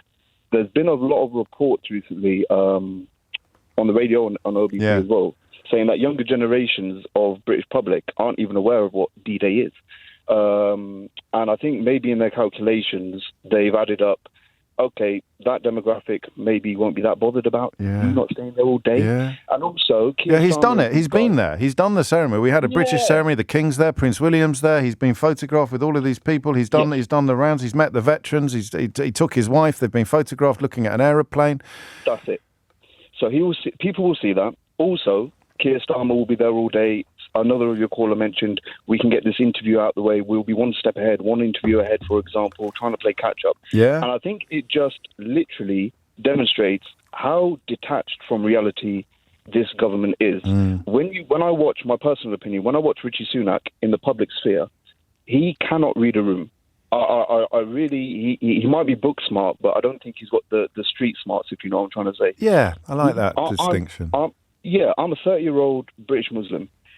I know that if these people, these heroes, during the World Wars, D-Day, if they had not sacrificed what they did, we all may have not had the lives that we're having right now, right? Absolutely. And although I can't take a full day off work because, my mortgage has gone up and X, Y, and Z thanks to a certain government, yes. I expect the Prime Minister to have that awareness and that respect that, you know what, I need to at least be here for the duration of the day, even if it's because Keir Starmer's there all day. At least match him. Do you know what I mean, right? And the audacity to think that, and I'll be honest with you, I'm going to blame myself a little bit as a member of the British public and a voter. Because by hook or by crook, no matter how many scandals there have been, no matter how many lies that have been found to be the case, we've kept them in power. They've stayed in power. And their recipe, I think they think it works. This country's gone backwards, in my opinion, in the last 14 years from where it was prior to the Conservatives coming in. And they stay in power. And I think they think this recipe works. Just lies, a bit of deceit, a bit of trickery. Well, it does. Well, yeah, do you know, you're right. I mean, sometimes you need someone to point out what's staring you right in the face. This is the point I was making about Isaac Levido. It does work. So at some point, you failed to notice, earlier caller talking about, I think it was Russ in Bangor, talking about normalisation. At some point, you failed to notice that the obvious staring the in ship the has face. sailed. This is what they do. They lie and they dissemble and they prioritise their own personal gratification over absolutely everything else, and they think it's all one bloody great game. But I think this is one step too far. I think if somebody like me, as a British Muslim person who didn't have any family in the, serving in the military or anything like that, I don't go to D-Day events or anything like that. Sure. However, if I'm absolutely flabbergasted by the fact that he prioritised, I'm just going to say how it is, they prioritised that interview over staying there the whole day. Otherwise, they wouldn't have done it. It's obvious. They must. Yeah. I mean, there's some. I mean, that's Occam's razor, isn't it? There's some stuff is just it will be the simplest possible analysis. They looked at their choices and decided this was more important, and more importantly, where the hubris or the arrogance or the entitlement kicks in. Oh, we'll either no one will notice, or even if they do, we'll get away with it. Yeah, the blowback will be minimal. We'll be able to cover it with a few interviews. We'll be low with the media for the next few days. Yeah. And you know what? The British public, the younger generation aren't too bothered about it, but I think I still just about fit into that category, and I am. Absolutely yeah, right. Well, I don't, so you can have that one. Just about. Yeah, no, I appreciate it. And so I think that's about it. And can I just say one thing to quickly, the previous caller? Yeah, of course. During April 2021, my father went into hospital during COVID. He was in a coma for a month, and we weren't allowed to see him due to the COVID lockdown rules. Of course. They called us in on the day when they were going to turn the machines off, and they had paralysed him, so we couldn't even say goodbye properly. And all I wanted to say is, obviously, that caller that's called in before, you're not on your own, mate. Make your family proud, make your dad proud, and, I don't want people to think they're on their own, because, we've got to a point in this society where I think everybody's just worried about their own back, and there are still people out there that can relate and do care. Beautifully put. Thank you, Amin.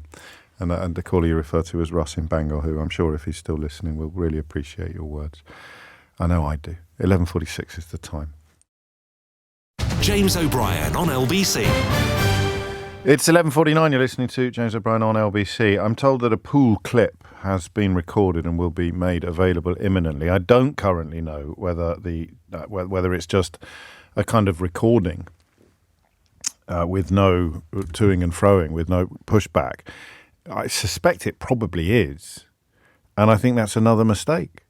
I think that Rishi Sunak, I mean, I would go so far as to say now that if anybody was actually willing to take over, then his position would be in jeopardy. I genuinely think that. I could be wrong. I might change my mind by the time Sheila gets here.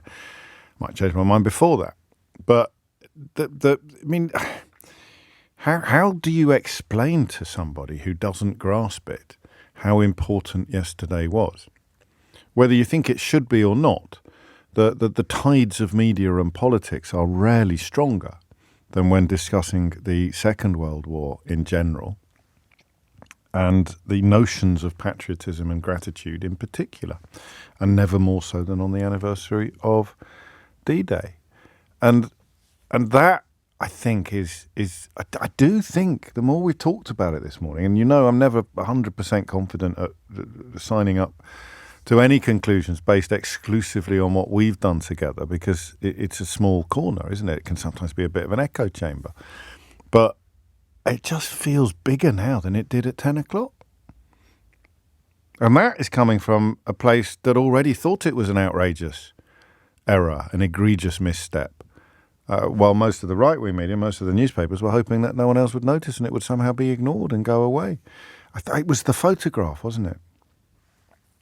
It was the photograph, the idea that Joe Biden, Olaf Scholz and Emmanuel Macron would be there and Rishi Sunak would not. I think that is a picture that speaks 1,000 words. I really do. But I mean, whether or not I'm getting a bit ahead of myself when I say if anybody fancied this job, his position would possibly be in jeopardy. He'd be facing some pressure to resign. But who the hell would want to take over now? 11:51 is the time. Alex is in. I'll play you that Paul clip as soon as it arrives. Alex is in Carmarthen. Alex, what would you like to say? Morning, James. How are you doing? Very well, mate. What's on your mind? Yeah, so tiny bit of context before I get into where I think this calculation was. I remember listening to your show the day after the election in 2019, and you just asked one question. Did I? People who voted Labour, people who'd always voted Labour, who switched to Conservatives, why did you do it? Yes. What made you do it? Now, I think the calculation was, if we're going to have any chance in the now blue/red wall, those are the voters that we need to cling on to. And in these early campaign stages, where we have something of a real policy vacuum, I'm not counting the National Service as a real policy, that was thrown out there, I suspect, but we haven't had solid manifesto yet. In this vacuum, were they thinking, let's just fill the void with the lie, because we know it's a lie? Yep. Can we just get our name out there more and more and more? And there's two reasons why I think this is there's many reasons why I think this is a massive misstep, but leaving aside the obvious one of the disrespect. Firstly, last night I had the very real honour of being able to play a last post to the D-Day commemorative concert.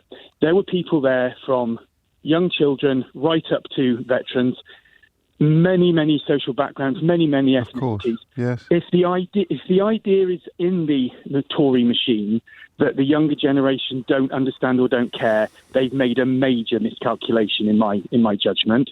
And secondly, this is a man who in a few weeks' time is going to ask us to hand him the control of our nuclear arsenal, to all of our armed forces. Where's the common sense? Where is the common sense? Well, he's also tried to turn national security into an election issue, hasn't he? He has, yes. Despite the fact that Labour have categorically backed Trident, they've backed the nuclear deterrent, they've backed our armed forces. But it seems to me with this situation, as you put it, of the Conservatives, because previously I thought there was hope, but with this iteration, it's let's just shout as loud as we can. Doesn't matter if it's true, because some people are going to believe us. And that could actually be a tactic, couldn't it? We've got probably a flaw sometimes in our thinking that these characters, these gurus that pull strings of politicians or conduct elections must be geniuses. But it could just be a lie is halfway around the world before the truth has got its trousers on. And here's a wonderful opportunity for us to get back, inflate the latest lie while Keir Starmer's too busy talking to Volodymyr Zelensky about the war that's currently unfolding on European soil. And we've seen very recently with the disastrous mini budget, people must have given advice to Truss and Kwarteng saying you cannot do this. Now we're going to do it anyway. Maybe that's happened here. Maybe his advisors are as bewildered as we are this morning, saying, we told you this was going to happen, Mr. Sunak. We warned you. Well, that's the bit we'll probably never know. No. That if anybody in the room where it happened said at any point, this is really bad, this is a really silly thing to do. What on earth are we talking? How can we be even considering coming back early, going home early? That's even after 2 hours. of conversation. That's the bit that I still can't quite... I mean, maybe that is the conclusion that we're all edging towards, is that literally nobody questioned it, which is why I find myself wondering what the hell David Cameron was playing at. Literally nobody questioned it, nobody criticised it, up to and including the former Prime Minister and Foreign Secretary David Cameron, who, for his myriad faults, would surely understand the significance of being photographed alongside 3 other world leaders, inextricably linked to the Second World War in general and D-Day in particular. Extraordinary. Anyway, I said I'd use that word a lot today. I probably haven't used it quite as much as I thought I would, but we've still got an hour to go. Mark's in Exeter. Mac, I beg your pardon. Mac's in Exeter. Mac, what would you like to say? Hi, James. First-time caller. Welcome. Yeah, thank you. Ex-military, served in 3 years of conflict. Well, thank you. That's okay. Both grandfathers were actually involved in action on D-Day. One grandfather, my dad's dad, via the beaches, and my mother's father was a paratrooper who actually got shot in the neck when he came down on D-Day. I can tell you my outrage is not faux. No.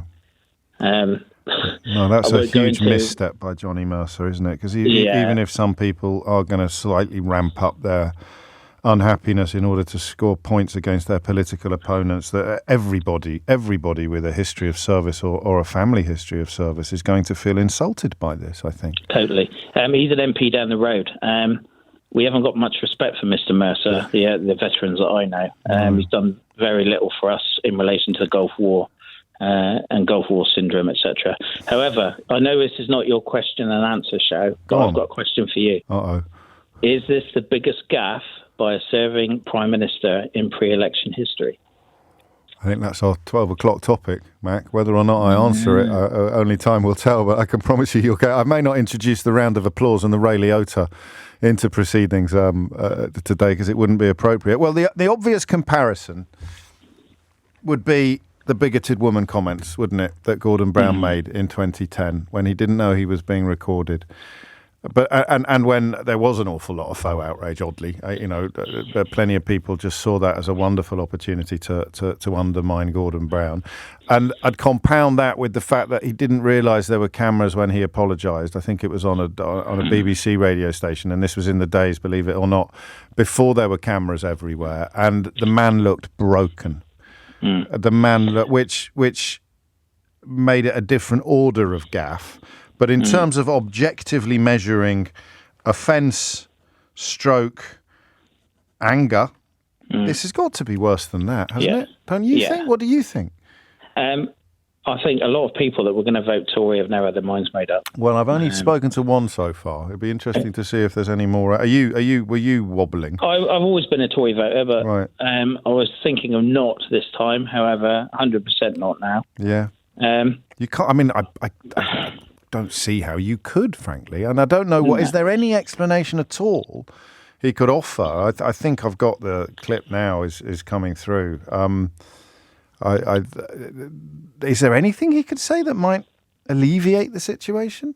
I don't think so. I think your previous caller hit it on the head. I think they'll get away with it. He had his photos taken. He was seen to be there, and then slid away. But as my dear old dad used to say, if you want to know what state a country's in, look at the state of its roads, and I'll leave it at that because we all know what that's like. Yeah, I don't know if that holds true forever, but I was thinking today because there are bits of road that are in really good nick, and they always tend to be around sort of Westminster and Kensington and Chelsea when I'm coming in on my bike. So we'll play the statement from Rishi Sunak in full after the very latest news headlines, because he started speaking while I was talking to Mac, and I want you to hear it from beginning to end. Thomas may have elements of it in his news bulletin, he may not. The clock may have been against us, but I'll play you this in full, and depending on what he says, and he is answering questions, he is pushing back, and he is being robustly interrogated on this. Depending on that, we may ask Mac's question about whether or not in the annals of pre-election stumbles, this is the biggest ever. This is LBC from Global, leading Britain's conversation with James O'Brien.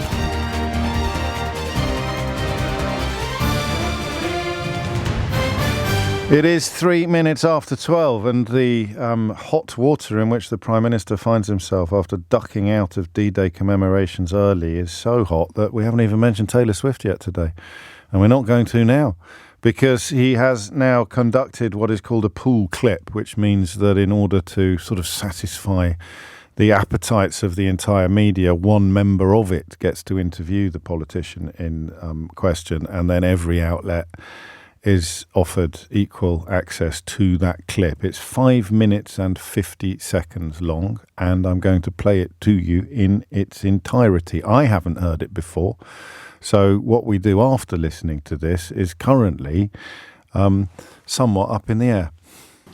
Over the past 2 days, I've participated in a number of events in Portsmouth and France to honour those who risked their lives to defend our freedom and our values 80 years ago.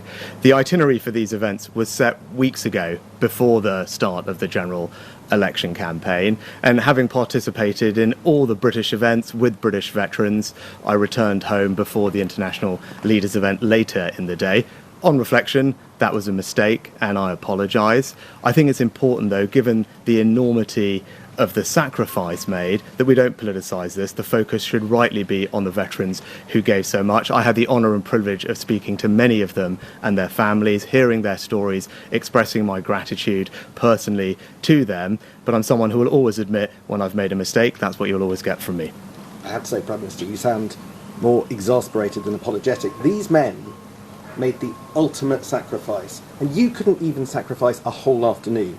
Ken Hay, a 98-year-old D-Day veteran, told us that you let the country down.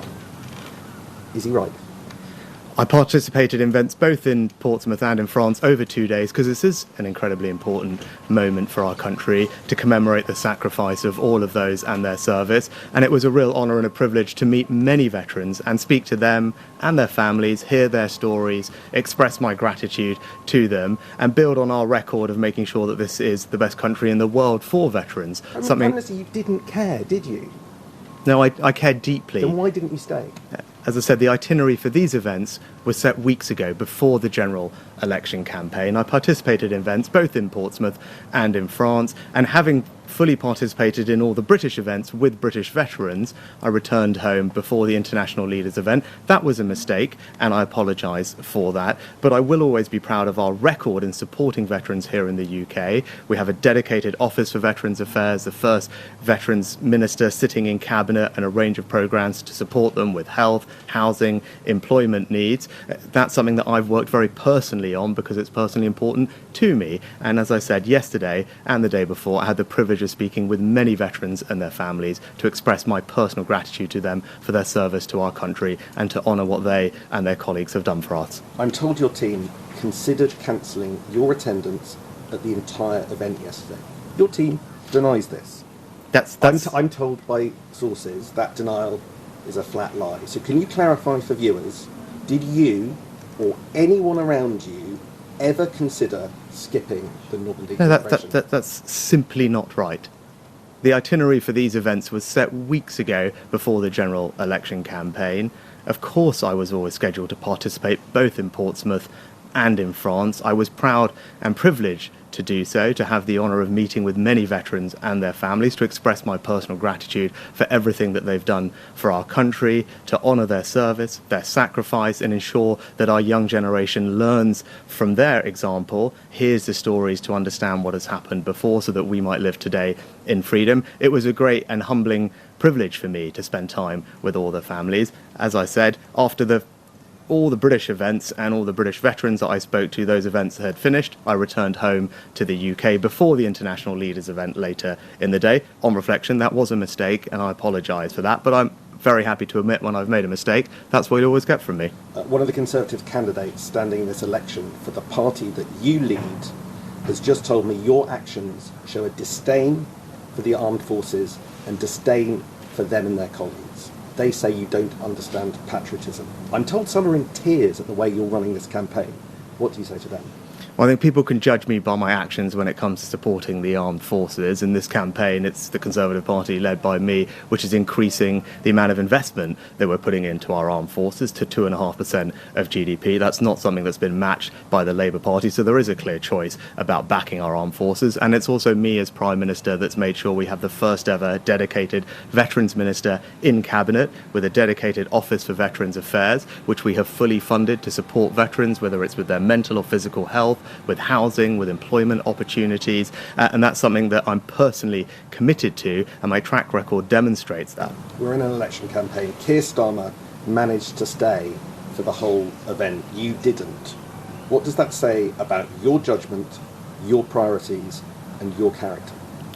As I said, the itinerary for this set of events was set weeks ago, before the election campaign even began. So I don't think it's right to politicise these things. I stuck to the itinerary that had been set for me as Prime Minister weeks ago, before the election, fully participated, expressed my gratitude to the veterans. No shame at all. As I said, on reflection, it was a mistake not to stay longer, and I've apologised for that. But I also don't think it's right to be political in the midst of D-Day commemorations. The focus should rightly be on the veterans and their service and sacrifice for our country. It's the veterans who are saying that you're letting the country down. Are they politicising this? Now, I've apologised for not staying longer. On reflection, that was a mistake. I did have the privilege and the pleasure of meeting many, many veterans and their families over the course of the past 2 days, and expressing to them my personal gratitude for everything that they have done, hearing from their stories, and making sure that right now we are getting veterans across the country all the support they need, whether it's with housing, health, employment opportunities. That's something I think is very important, something I've championed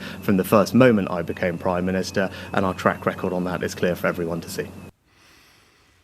It's 10 minutes past 12. Did he just make it worse? When do you think the itinerary might have been set? I think it was weeks ago, possibly.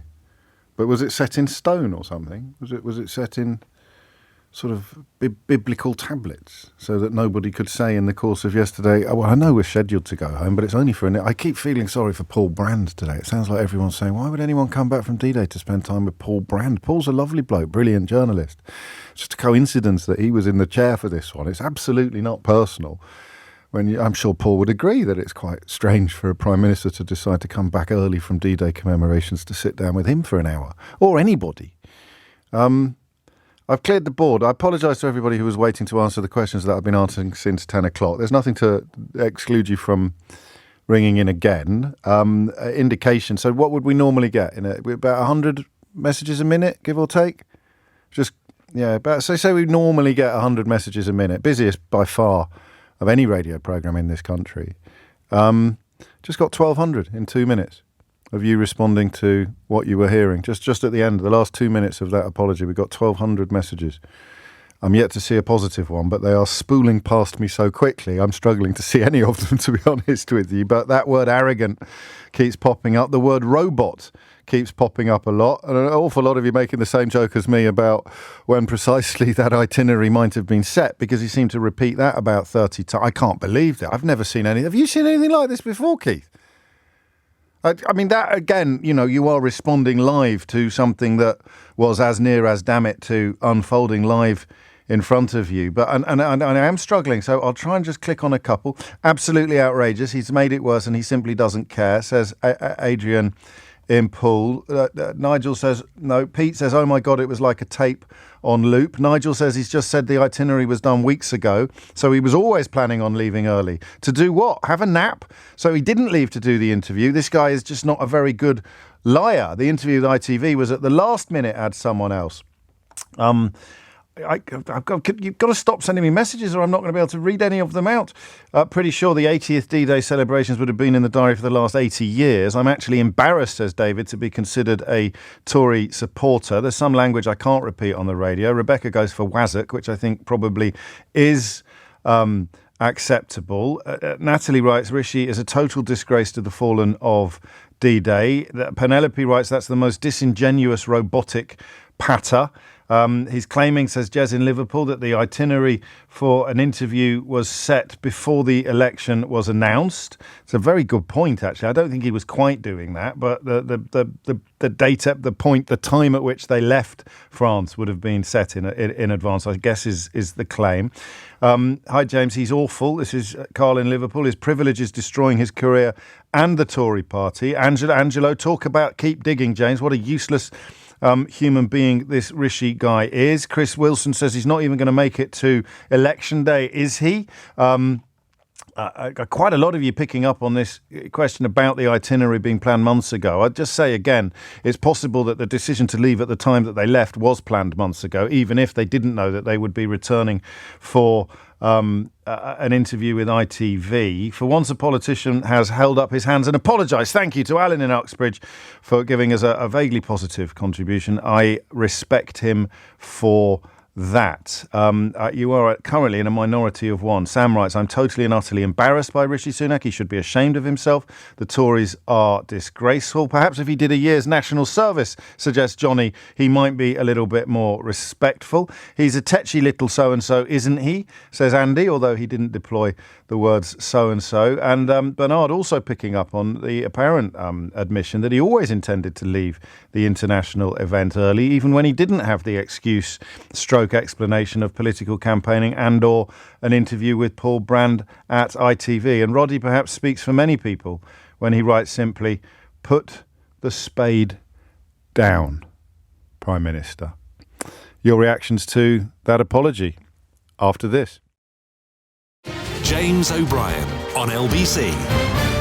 Quick word on Sam Coates, the Sky News correspondent there who conducted that pooled interview with Rishi Sunak. That was absolutely brilliant, I felt. I don't know about you. I'm never shy of putting in a criticism or even putting the boot in when I feel that journalists with access to senior politicians, something that some of us haven't enjoyed for some time, when they fail to do their public duty and hold politicians properly to account, sometimes I fear either through a shared political outlook or through a keenness to retain access. You know, if you upset them too much in the modern world, it didn't used to be like this, then they may not come on your programmes anymore. But Sam Coates there, I think in close to unprecedented circumstances, and he hasn't been in broadcast for that long, Sam, although he did. I was told he used to work here. Did you know that?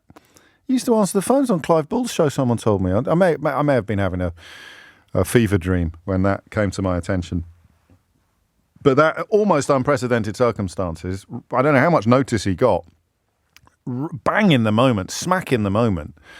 Prime Minister, it puts a slightly different timbre on proceedings. He got the questions absolutely bang on. Got the tone absolutely perfect. And the pivots. He managed to be respectful and yet incredibly robust. I thought that was arguable. I know there's a bit of a danger of hyperbole on a day like today. We're already looking at what is probably the greatest pre-election gaffe in the history of British politics. But I think we may also there have heard one of the absolute masterclasses of on the hoof political interviewing.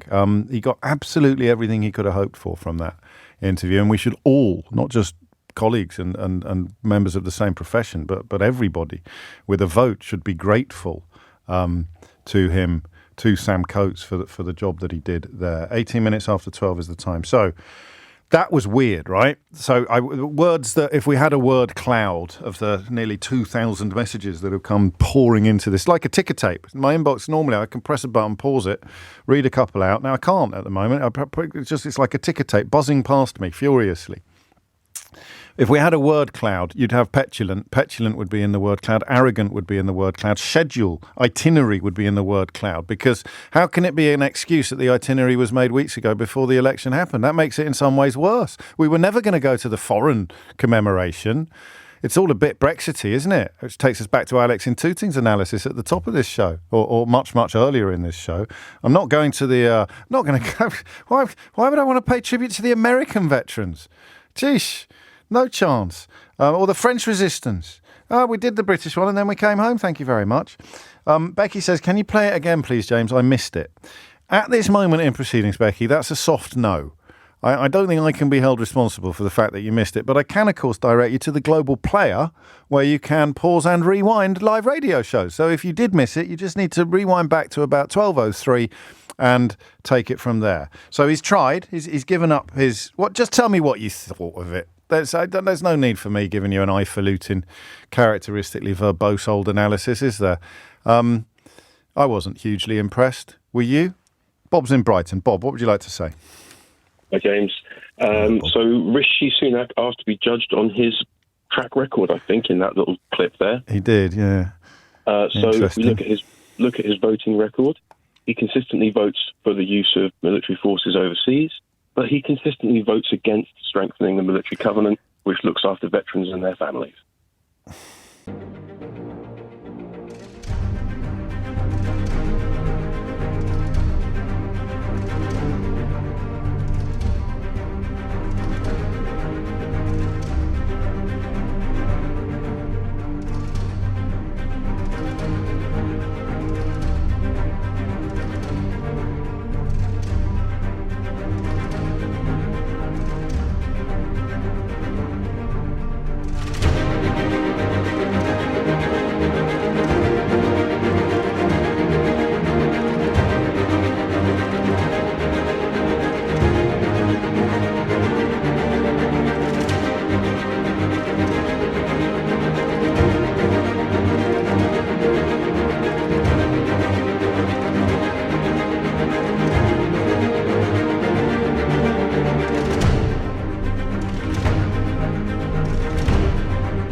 I sense you weren't impressed by the apology.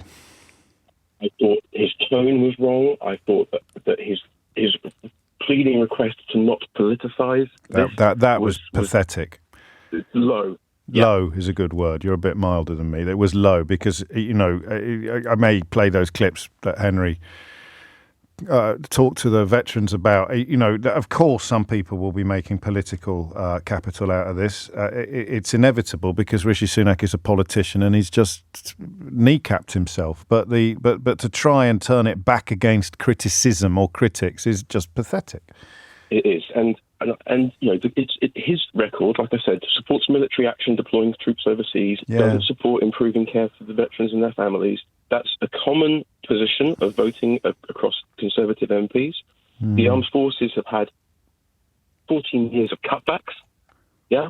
Yes. So let's judge them on their record. Let's take him at his word. I'm sorry, I'm quite angry. I can tell you what, this is a particular area of interest for you, is it, Bob, or just a... No, I'm not I've never served. Okay. My grandfather was a D-Day veteran, landed as a commando on Sword Beach. Wow. I think that this is...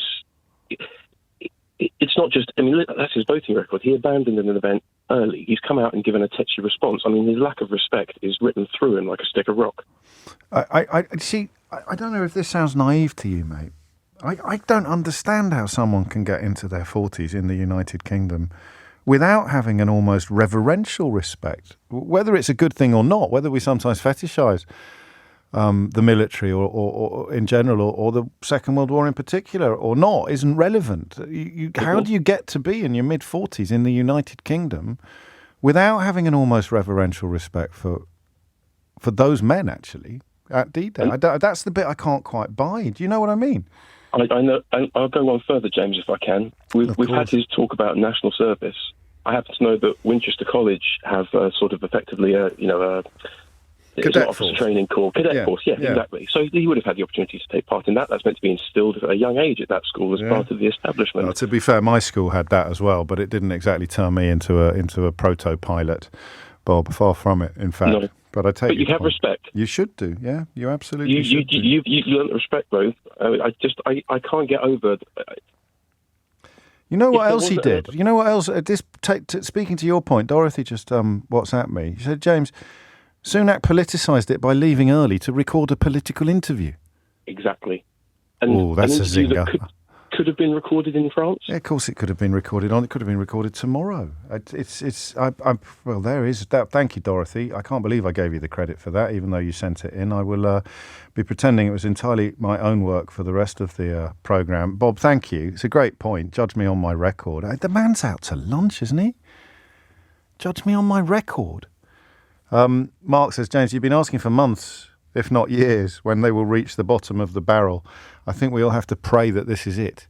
Rick's in Kiverton. Rick, what would you like to say? Hi, James. Nice to speak to you again. Likewise. So I was saying to your producer on the phone, I laughed with embarrassment listening to that clip. Yeah.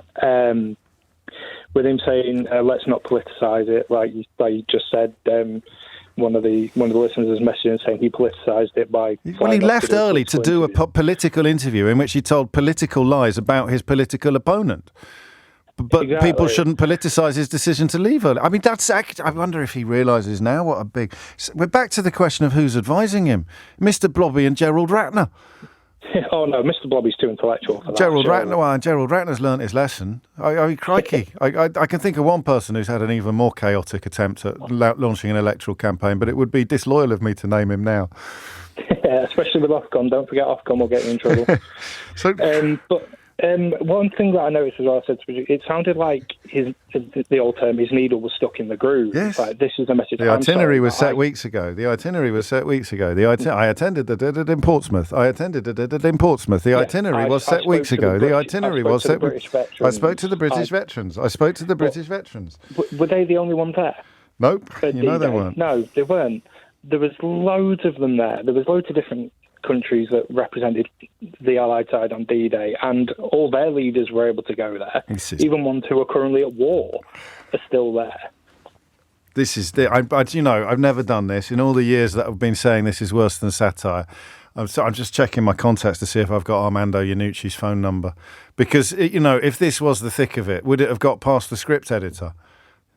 There's no way a prime minister would come back early from D-Day. Early to record an interview and then get into huge amounts of trouble and say, let's not politicise it. But then he also went on to say, let's not politicise it. But I've done this. We've done this with the first... Judge me on my record. Yeah, judge me on my record. We're given this much money. I've installed a veterans minister who, quite frankly, has not brushed himself in the finest with what he said today, has he? No, he's talking about faux outrage, of course. Rick, thank you, mate. On we go. 0345 6060 973. Not just the phone number, of course, but also the number to WhatsApp me. An unprecedented number of WhatsApps. So many messages and WhatsApps coming into the studio that I think Keith is probably going to do something that he does on a biannual basis, and that is take a picture of the graph showing just how bonkers things went. Have I already got it? He's taken a picture of the graph showing just how bonkers things went during the course of that apology from Rishi Sunak. And good Lord, I'll tell you what, I'll post that on Twitter. Do you want to see the graph of what happened to my inbox while Rishi Sunak was issuing his apology? It is actually spectacular. I shall share it with you after I've checked in on Matthew in Nottingham. Matthew, what would you like to say? I'd like to say, James, that I think the media, I don't want to get too personal because I don't want to direct it specifically towards you, but I think a lot of the media are being dishonourable themselves here. I think you're trying to use anything you can to get at Rishi Sunak, and I think it's dishonourable that you're trying to use the D-Day celebration to do it. I served myself. I did 2 tours of Afghanistan, so I think I have a voice here, and I think you're using it. Well, I understand your point, but speaking of voices, I'm just going to let you hear what some veterans in Normandy at the moment had to say about it earlier this morning. I've lost all faith in him because they're all our fallen. And you're getting upset about that? Yeah. And some of you were telling me earlier you're Conservatives normally, and does this upset you? This debacle yesterday That was outrageous. Yeah. But, what can you do? It is what it is. And Tom, RAF veteran, what do you think? Well, I think he should have stopped there and saw the shore out. To leave a service early, I think, is very disrespectful, especially for our lost comrades, and the veterans who are at the service must feel a bit let down. I mean, it's just not on. Yeah. But I find that's quite a lot with many politicians because they haven't served in the armed forces, so they don't realise the consequences, loss that we feel. Okay. Therefore, I think what he did was very, very disrespectful. You put the other side of the argument, Matthew. Yeah, so, I mean, I think, no disrespect, but a lot of the media that are jumping all over I'm talking about them. I'm talking about them because what the media has done in this case is give them a voice. Well, no, of course, everybody's entitled to a view, and my view is the alternate one. Yes. And in this case, I'm saying that I think you're using it to punch him in the face continuously. But what about them? What are they doing? What are they doing? Well, at the end of the day, that's their view. They're entitled to say that if they want to, but I disagree with them. I do profoundly disagree with what they're saying, and I respect their service. Which bits do you disagree with? So, I mean, what words would you use to describe the decision to go home early? I would say the decision was wrong. So what do you disagree with? He's apologised. Well, you heard. We've just listened to his apology. We've just listened to his apology. He didn't say. He's right. He didn't. Judge him on his record. Okay. Judge him on his record. That's my view. What would we look at first? I would say look at the fact that what he said about the Veterans Affairs and the minister in cabinet under him, that's a fantastic move to put somebody in that place, especially Johnny Mercer being involved in it. It's fantastic. He's really got involved. But Johnny Mercer has said that it was a terrible mistake that Rishi Sunak... Yeah, I've said it's a mistake, but he's apologised. So what are you disagreeing on? Oh, so you're saying we should just move on then because he's apologised? I'm saying you shouldn't continually pound him in the face continuously for the next 3 days over it or the next 24 hours. Why not? He's apologised. It's a mistake. Why not? We move on. Because he's apologised. No, but why not? Because he's apologised. He said he made a mistake, and I think that's fair enough. But why shouldn't the story continue to be reported for the next? What are you worried about? I'm not worried about it. So why don't you want the story to be reported then continuously? Because he's apologised, and he's I know that he's apologised, and we also report the apology. So why not carry on reporting? So now leave it alone. No. Well, that's your call. Thanks. And that was yours. James O'Brien. Alexa, send a comment to LBC. 12:33 is the time. I'm just trying to caption the graph. Messages coming into the studio. Guess where Sunak started apologising. That'll do it, will it? This is multimedia. You can actually hear me tapping out my tweet live on the radio. ? Messages coming into the studio. Guess where Sunak started apologising? Post. And that, if you follow me on Twitter, that would have appeared about now. Wow, that's magic, that is. That's amazing. It's like I'm in your house, isn't it? 12:34 is the time. Did the apology make a difference to you? Did it improve things? Last caller felt that the apology is and has been sufficient enough to stop talking about the fact that the Prime Minister of the United Kingdom came home early from D-Day commemorations. It is a position which I find absolutely absurd. But it is a position to which, of course, you are perfectly entitled, which is why we wanted to get it on air. But apologies if it caused any offence. It is almost unthinkable, A, that this happened, and B, that the hole in the course of this morning's programme since 10 a.m. has got bigger and bigger and bigger. What did the apology do for you? Tim is in Tunbridge. Tim, what would you like to say? Hi. Hello. I think... the advisors dusted off the Boris book of blindsiding, look for the usual sort of staple of excuses and this, that and the other. But basically the guy just can't cut it. I've always had a thing which is, if you tell a lie, you live a lie. And I think this is where this guy is just now totally trapped in this hole that he's dug. But I've just got something else I must add, is you've spoken about your... fellow sort of journalist with great respect at ITN. So he's come back yesterday and he's recorded an interview. So he can't pull back on that. So, but what did he actually say? What's he said in that interview, having just come straight from... He's doubled down on the lie about the Labour's tax plans. What else? I don't know. I'm not psychic. Well, exactly, that's one. No. But what I'm saying to you is, as a journalist, you know how you would hold back. If you've got something that you know is going to be an absolute bombshell, you're not going to suddenly say, oh, and then he came on by show, and this is what he said. So, I see. So you think that there's going to be a sort of zinger in the ITN sit-down conversation that they felt it was worth. I mean, that's the bit about the apology that I find. The more time passes since it finished, the stranger it becomes that the defence is we were always going to come home early anyway, which opens you up to all manner of new criticisms. But obviously, you can't have scheduled an election interview before the election was called. So there's not necessarily a disconnect there, but there's certainly a discombobulation. And you're saying, so there must have been really, really juicy stuff that they wanted to get into that interview. Otherwise, they wouldn't have opened the door to all of the brouhaha that is engulfing them at the moment. Possibly. Yeah. No, well, we'll see. I don't know. I'll check with Paul. I'll drop him a text. I'll ask Paul how many smoking guns are there in this interview. Thank you, Tim. Stuart's in Falkirk. Stuart, what would you like to say? Hi, James. First time caller, but an avid listener of your show every day. Thank you. Top man, thank you. What do you make of the apology? Well, I have a grandfather who was killed in action. Oh, Lord, I'm sorry. He's buried in Italy, James. So my mother was only 4 when he went to war, and she was 10 when the telegram arrived at the house. And she told me the story about the telegram arriving at the house and how she was there with her mother when she read the telegram. And for 70, my mother was 82 when she passed away. She was 10 when they got the telegram. For 72 years, my mother cried silently in her heart for a father that she never got to see, for the eight children that she had that he never got to know, got to spend time with. And the other grandchildren from my auntie as well.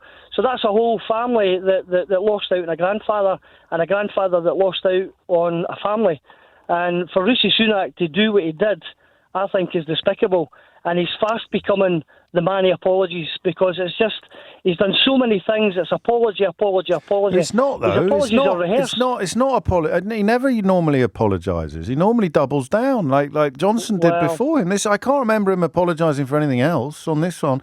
You've put me in a position of defending Rishi Sunak from the accusation that he apologises a lot. Don't defend him, but I think to get away from that, I just think that what he's done is showed a complete disrespect for all the families out there who've lost a loved one, because we've all got that story to tell of a family member that we never got to spend time with. Okay, if I were he, I would point out that I did properly commemorate the anniversary of your grandfather's sacrifice, because I went to the British ceremony and that I didn't miss that or come home early from that. So I think I could cobble together a defence of my conduct if I was Rishi Sunak in the context of your family history, couldn't I? Well, I don't know, mate. I think if you're going to attend these ceremonies, you should be there to the last minute.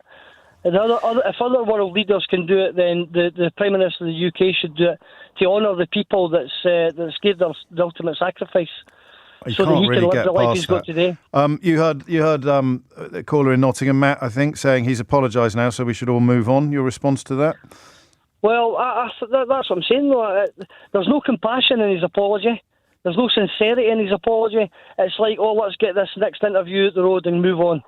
He just seems to brush everything aside, like people don't matter, people's lives don't matter, their history doesn't matter.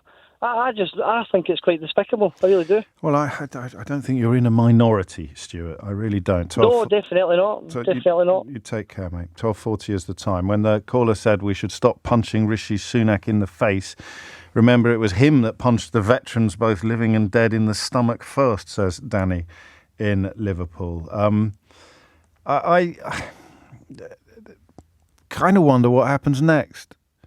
I do think that in relatively normal circumstances, if you had half a dozen potential leaders of the Conservative Party chomping at the bit to get their hands on the reins, then there would be some fairly serious questions being asked about his position. I don't know what the precedent is. I don't know what the constitutional scenario is about a pre-election change of jockey, but no one would want the job now. I mean, literally nobody would want. It would be like changing manager when you're 14-0 down at half time. Literally nobody would want to come in to the fray now, and therefore you find yourself wondering whether this does have a long tail, whether this story does last until Monday. Things we would have talked about today if this hadn't happened include Frank Hester, The Guardian reporting yet more evidence of his misogyny and or racism, including describing one staff member as the token Muslim, imitating people of Chinese descent in sort of work meetings, and remarking that one individual was attractive for a black woman. This according to former employees who spoke to The Guardian. The Liberal Democrats, I presume somewhat mischievously, have suggested that Rishi Sunak give the latest £5 million donation that they've accepted from the racist businessman Frank Hester to a veterans charity, which I think is highly unlikely and possibly not something that they could do without Frank Hester's permission. And the two policy announcements, you could be forgiven for not knowing that both the Labour Party and the Conservative Party were hoping to have talked about today, although I suspect the Labour Party are quite happy with the way that the news agenda has gone, were changes to the child benefit system and attempts to make it easier for young people to get on the property ladder. So that's what the normal election would have sounded like. And it's a mark, perhaps, of just what a big deal this story has become and continues to be, that it's now 12:42 and we haven't talked about anything else since 10 o'clock. My switchboard is still squealing under the strain of all the people ringing in, and our message box, which you can see on my Twitter if you follow me, you can see the what happened to the graph. But that happened when he started apologising, which suggests that in many ways the apology has made everything worse, not better. Notwithstanding, of course, the view that simply by apologising, whether he means it or not, or whether people find it persuasive or not, we should all just shut up and move on. 12:43 is the time. Jules is in Swindon. Jules, what would you like to say? Hi, James. Thanks for having me on. You're very welcome. The interview you played earlier on, the pool interview, where he gave his formal apology, I guess, he referred several times to everything he said. He said several times, but several times. Judge me on my record. Yes. Judge me on my record. Judge me on my record. And it's not the first time he said that. If you wind back 18 months or so to when he stood in Downing Street and gave his 5 pledges, he said at that time, when he was giving them, before any of them had been missed or achieved or whatever happened with them, he said, you will be able to judge me on how well I perform against these pledges. And then a year later, when the deadline had come up that he set at that time, suddenly it's, we did inflation, and the other ones are all works in progress. We're working really hard. Inflation, as you know, had nothing to do with him. Because when right. It went up, it was all to do with international factors. When it came down, it was all down to him. Absolutely. The thing he doesn't seem to get at all is that, why does he think people are so angry about this? It's because they're judging him on his record. His record is everything he's ever done and said, isn't it? I think Furlow is considered to have been. I'm not quite sure what else he could have done, but it is a bit. There's two bits of what you say that resonate with me. The first is it's as if. And someone else made this point about a year ago, that he's never had to deal with failure before. So he doesn't have the vocabulary for it. And this is, failure or wrongdoing or error, however you want to describe it. He doesn't actually have the bandwidth to process it and respond in a human way, which is probably why he sounds robotic, and maybe why, once he's got a kind of reflex response to something, he can't move away from it. But you're right, asking to be judged on my record when he was a crucial part of Boris Johnson's government, of course, up to Chancellor of the Exchequer, and his party have been in power for the last 14 years. If you stop to think about it, it's a very odd flex, isn't it, to say, judge me on my record? Something else that I detected in his interview. I don't know if you picked it up or anybody else listening did. He sounded like he was really suppressing anger that he had to justify himself at all. Who do you think? Yeah, exactly. Why are you not thinking I'm brilliant and wonderful? I work really hard, therefore I must be good. And I have to say, on some levels, I sympathise with that as logic. a human being. As a human being, because I went through a period of my life. I came up against a brick wall in my career in my 20s, and I just thought, well, I should be promoted. I'm working really hard. Someone should notice me. And it's a failure of management if I don't get promoted out of this job where I'm... Why can't you see how good I am? Spinning my wheels. Exactly. And I had a lot of conversations with my boss at the time. He used to give me a lift to work. And he said, look, you can't just expect someone to notice it. It isn't the job of management to promote people who are doing well in the job they're in. You have to actually show the willing. You have to stick your hand up and say, yeah, I'll have a go at that. You have to be able to... And I can't help thinking that he's had such a gilded life, and it's gone so straightforwardly. He's done Oxford, he's done sort of merchant banking, and then he went into hedge fundery, and everything that he's touched has turned to gold, including his political career. He only entered Parliament in 2015, and then he's Chancellor by 2020. And 2021. So and then it's Prime Minister without having to actually face... Yeah, he did get beaten by Liz Truss. I think that was possibly when it was Beth Rigby who asked him about whether or not he'd had any particular experience of failure. But getting beaten by the woman who subsequently got beaten by a lettuce can be easily overcome when you end up with the biggest prize anyway. But since he got the biggest prize, he hasn't shown any particular capability of reflection, really, upon wrongdoing. And yeah, maybe that is because he's never had to do it before. Judge me on my record. A very strange thing to say. The more you think about it, the stranger it becomes. 12:47 is the time. If I had a 4-hour show, and I don't, and Vanessa Feltz is in for Sheila today, actually, so we'll have to wait and see what Vanessa is going to invite you to comment on. But if I had a 4-hour show, I probably would now move towards the question of how big a deal do you think this is? The problem is that we're living in this little period of politics that is odd. I know we've had a lot of elections lately, but we don't normally have more than one every 5 years. And the fact that we're smack in the middle of this campaign, there's less than a month left, means that question assumes a different significance. How big a deal is this? Well, if you're already getting pummeled in the polls, it's hard to imagine that any of the people who are still on your team are going to leave your team. There may be a little bit of movement, possibly further to the right where Farage is waiting, rubbing his thighs, or back towards the middle. I can't see why. Maybe back towards the middle. So I don't know how big a deal it is because of the very specific circumstances in which this has unfolded. But it's fair to say that with a couple of exceptions, the opinion, the public opinion of Rishi Sunak, it is hard to imagine, unless he is filmed secretly barbecuing baby hedgehogs. I can't quite imagine how Rishi Sunak's public opinion of Rishi Sunak right now could get any lower. Leading Britain's conversation, LBC, with James O'Brien. 12:52 is the time. It's a really nice full disclosure this week. I know I say that every week, but this one is quite a gentle, fun listen. Danny Wallace, who's one of my favourite people in this industry, in this business, we found quite a few little early career crossovers that we didn't know about previously, including the fact that we both cut our teeth on the same rather trendy magazine that has a name I always have to slightly caveat when I say it on the radio by saying it's not what it sounds like, but it was called G-Spot magazine.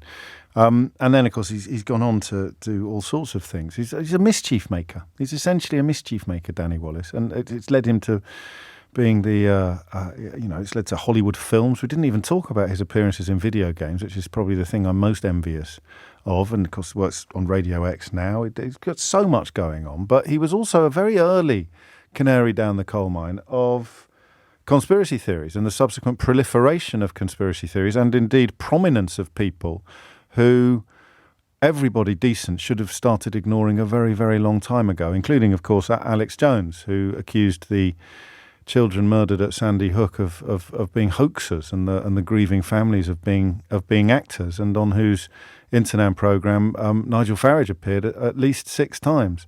But Danny was wise to Jones's jive quite some time ago. I mean, I've always had an interest in conspiracy theories and different ways of thinking. And you interviewed Alex Jones before he was Alex Jones, really. I interviewed Alex Jones before YouTube existed, which made Alex Jones. Of course. I met him, I think, probably just months before YouTube launched, when he was just an angry man shouting in a garage. Or at one point... It's a living? Yeah. At one point we were walking down the street, and I still don't know how he did this. We were talking, and in the middle of our conversation, he pulled out a bullhorn from nowhere, a loudhailer, and started screaming at a local politician's house, and then we just carried on walking. Like, I don't know where he got it from.